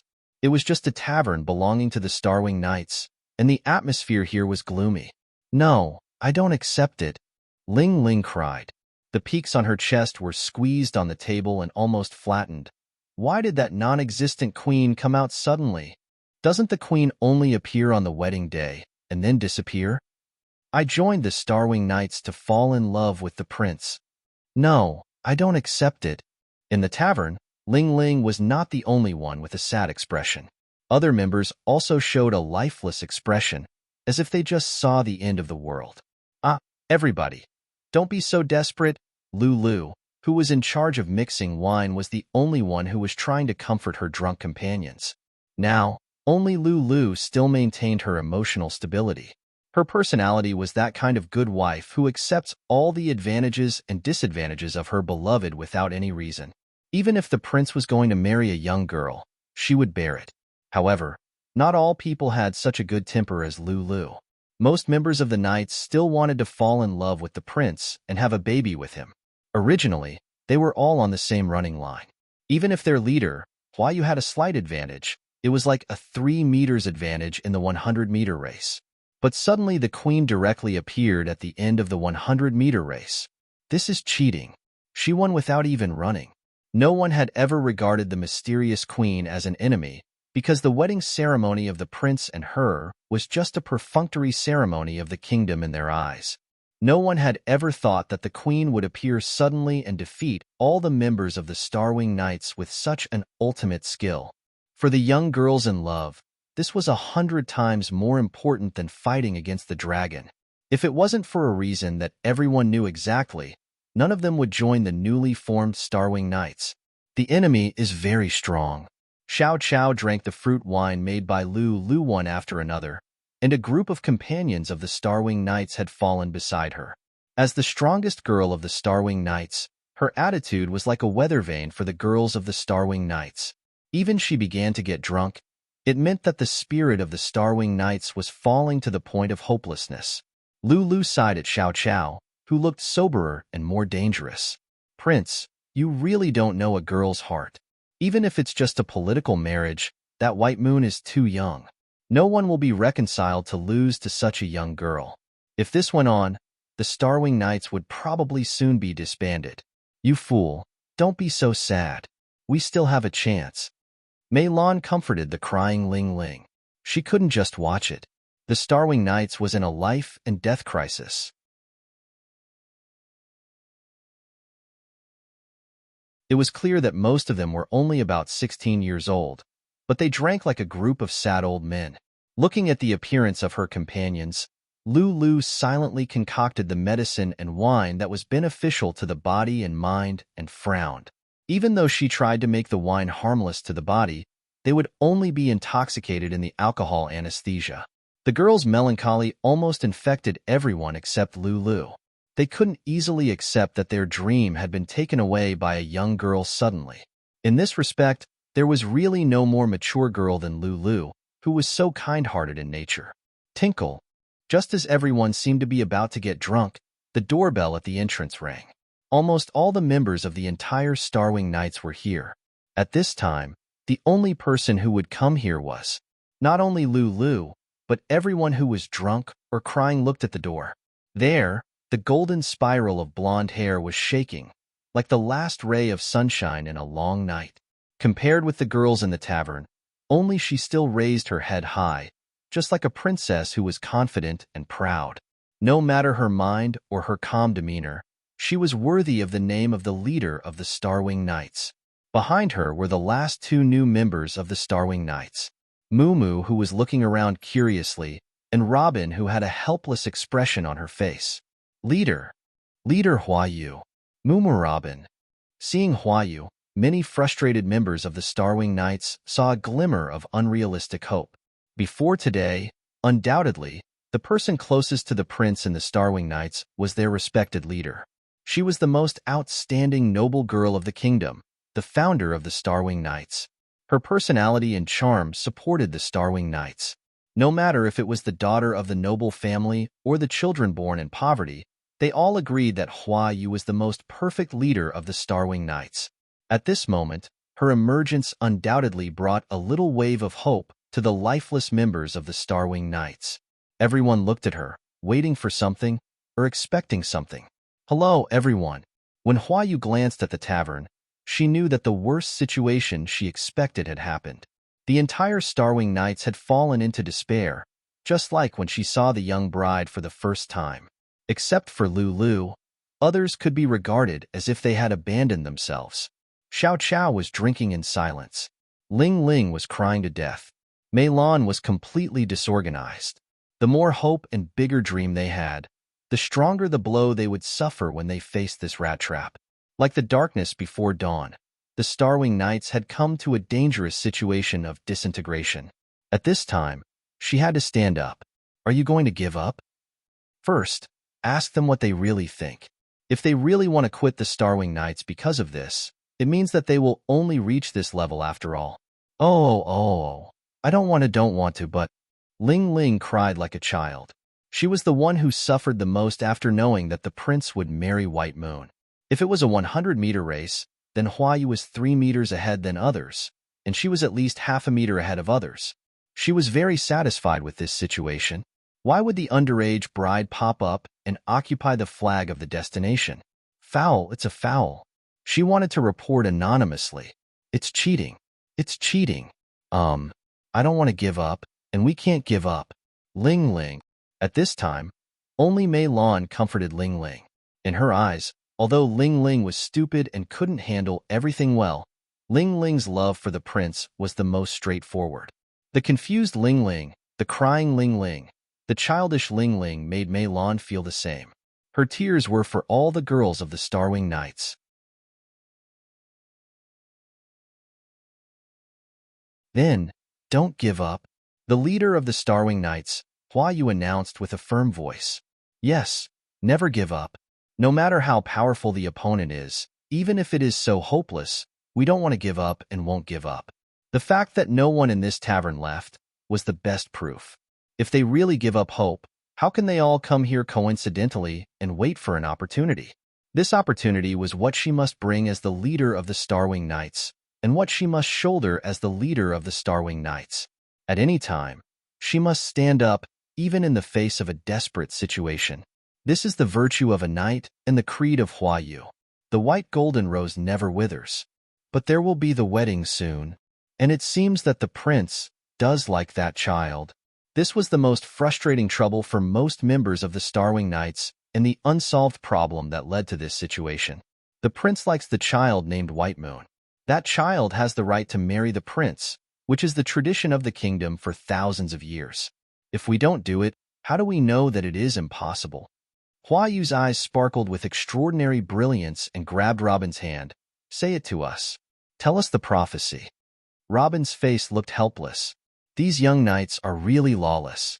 Forced the royal augur to predict. Even the kings didn't do this. What prophecy? What's the matter? Is it about this wedding? Robin, tell us.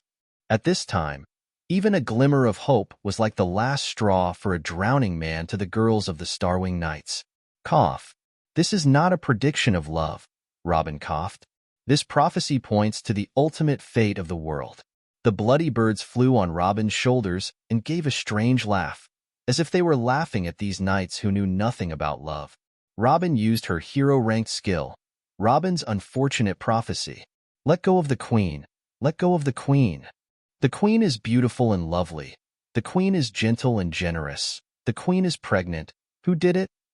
It's you. It's you. It's you. The sparrow who sneaks a taste.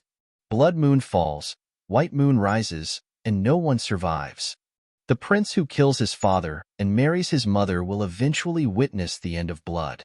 The undisguised malice and the cursing ridicule made the girls look at each other. This prediction is really very bad. Pa, pa, pa. Hua Yu clapped her hands and smiled. This prediction can be true or false. What's important is that White Moon is not the right bride for the prince. It's the truth of the prophecy. So, White Moon is not fit to be a queen, is it?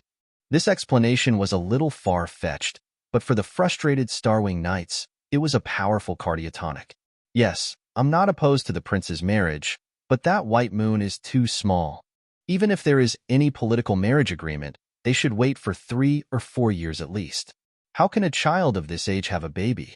Compared to White Moon, our leader is definitely better.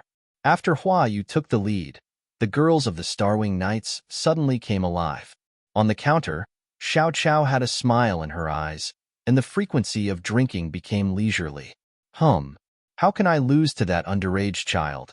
Yes, we will fight back. Ling Ling raised her chest with burning flames in her eyes. Mei Lan sighed.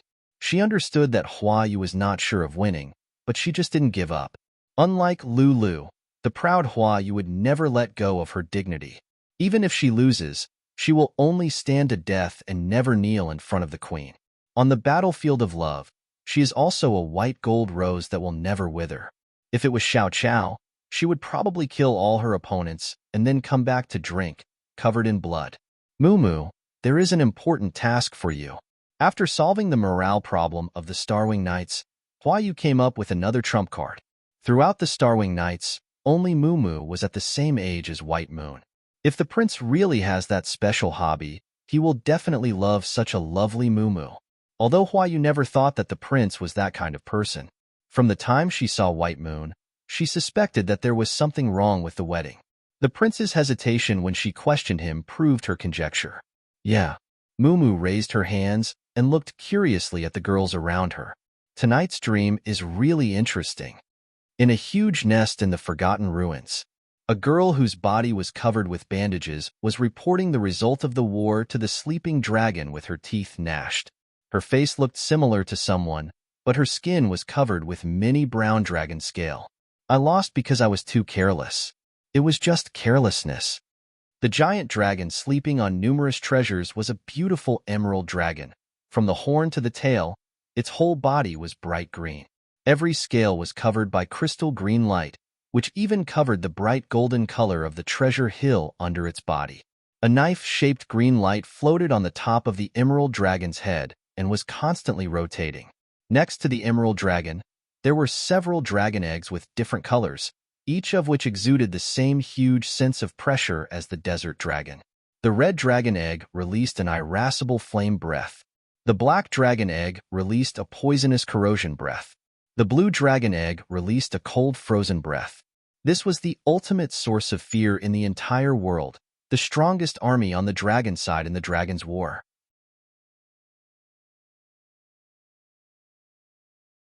That damned prince broke my defense with only one blow. The Starwing Knights didn't follow the rule of single combat and attacked me together. Humans are too outrageous.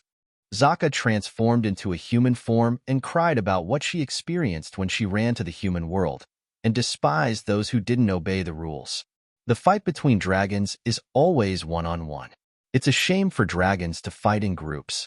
Powerful dragons never need to rely on numbers to fight. They basically crush their enemies all the way. What? Desert Dragon Zaka also summoned desert worms in the battle? They were similar to the parasites on the scales of giant dragons. In Zaka's eyes, they couldn't be counted as help. Haha, elder sister.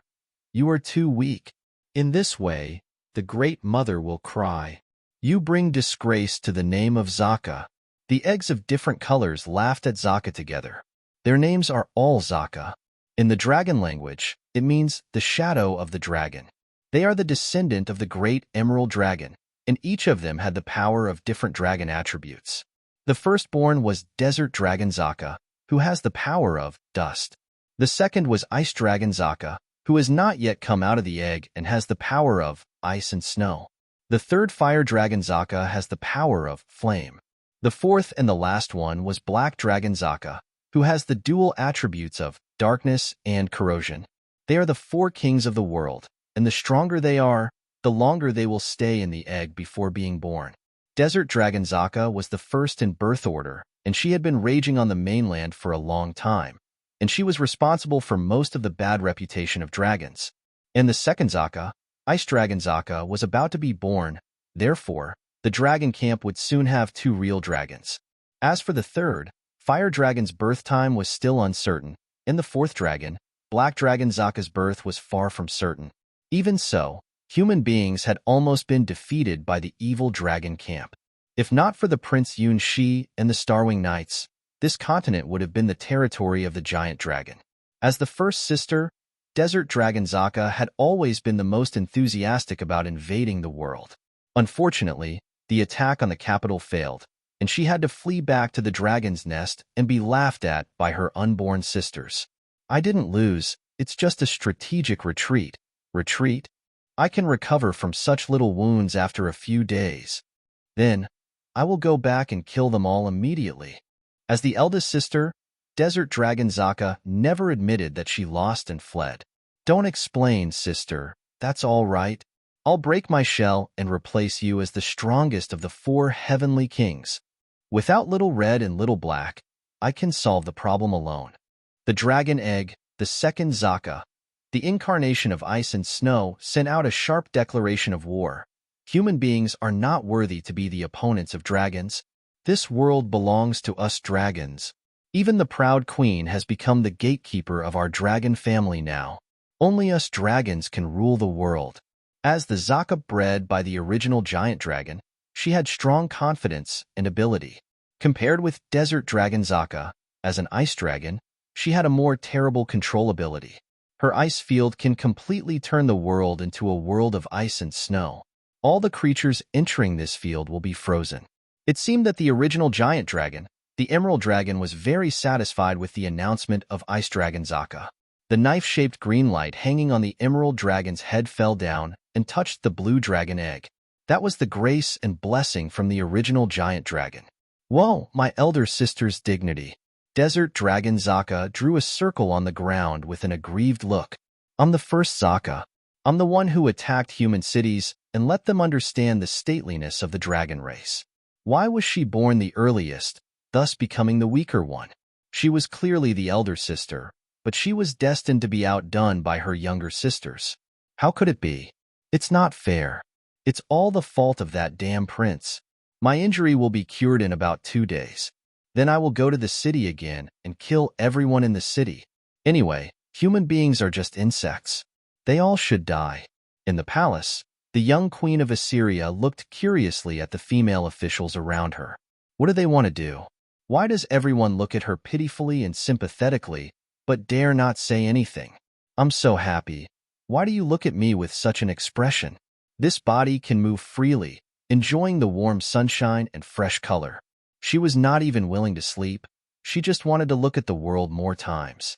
Cough. Princess. Princess White Moon.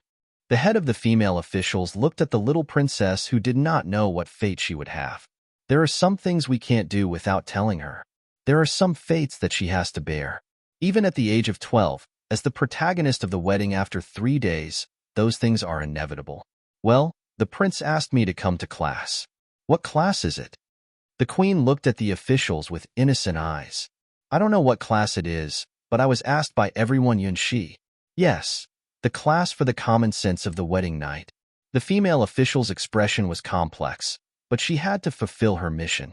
This mission had never been fulfilled by the female officials of all kings, because they had no chance to contact the mysterious queen at all. Only in this generation, they had to teach the 12-year-old Princess White Moon about things that would never be taught in textbooks. About the responsibilities of the queen on the wedding night, you're tuning in to the Romance Rendezvous YouTube channel. We're so grateful for your support. And don't forget to subscribe to join us on this incredible journey through captivating stories. Your generosity through donations truly makes a world of difference, as it's the primary source of revenue that allows me to expand and enhance this channel for you. Thank you from the bottom of my heart for being a part of this adventure.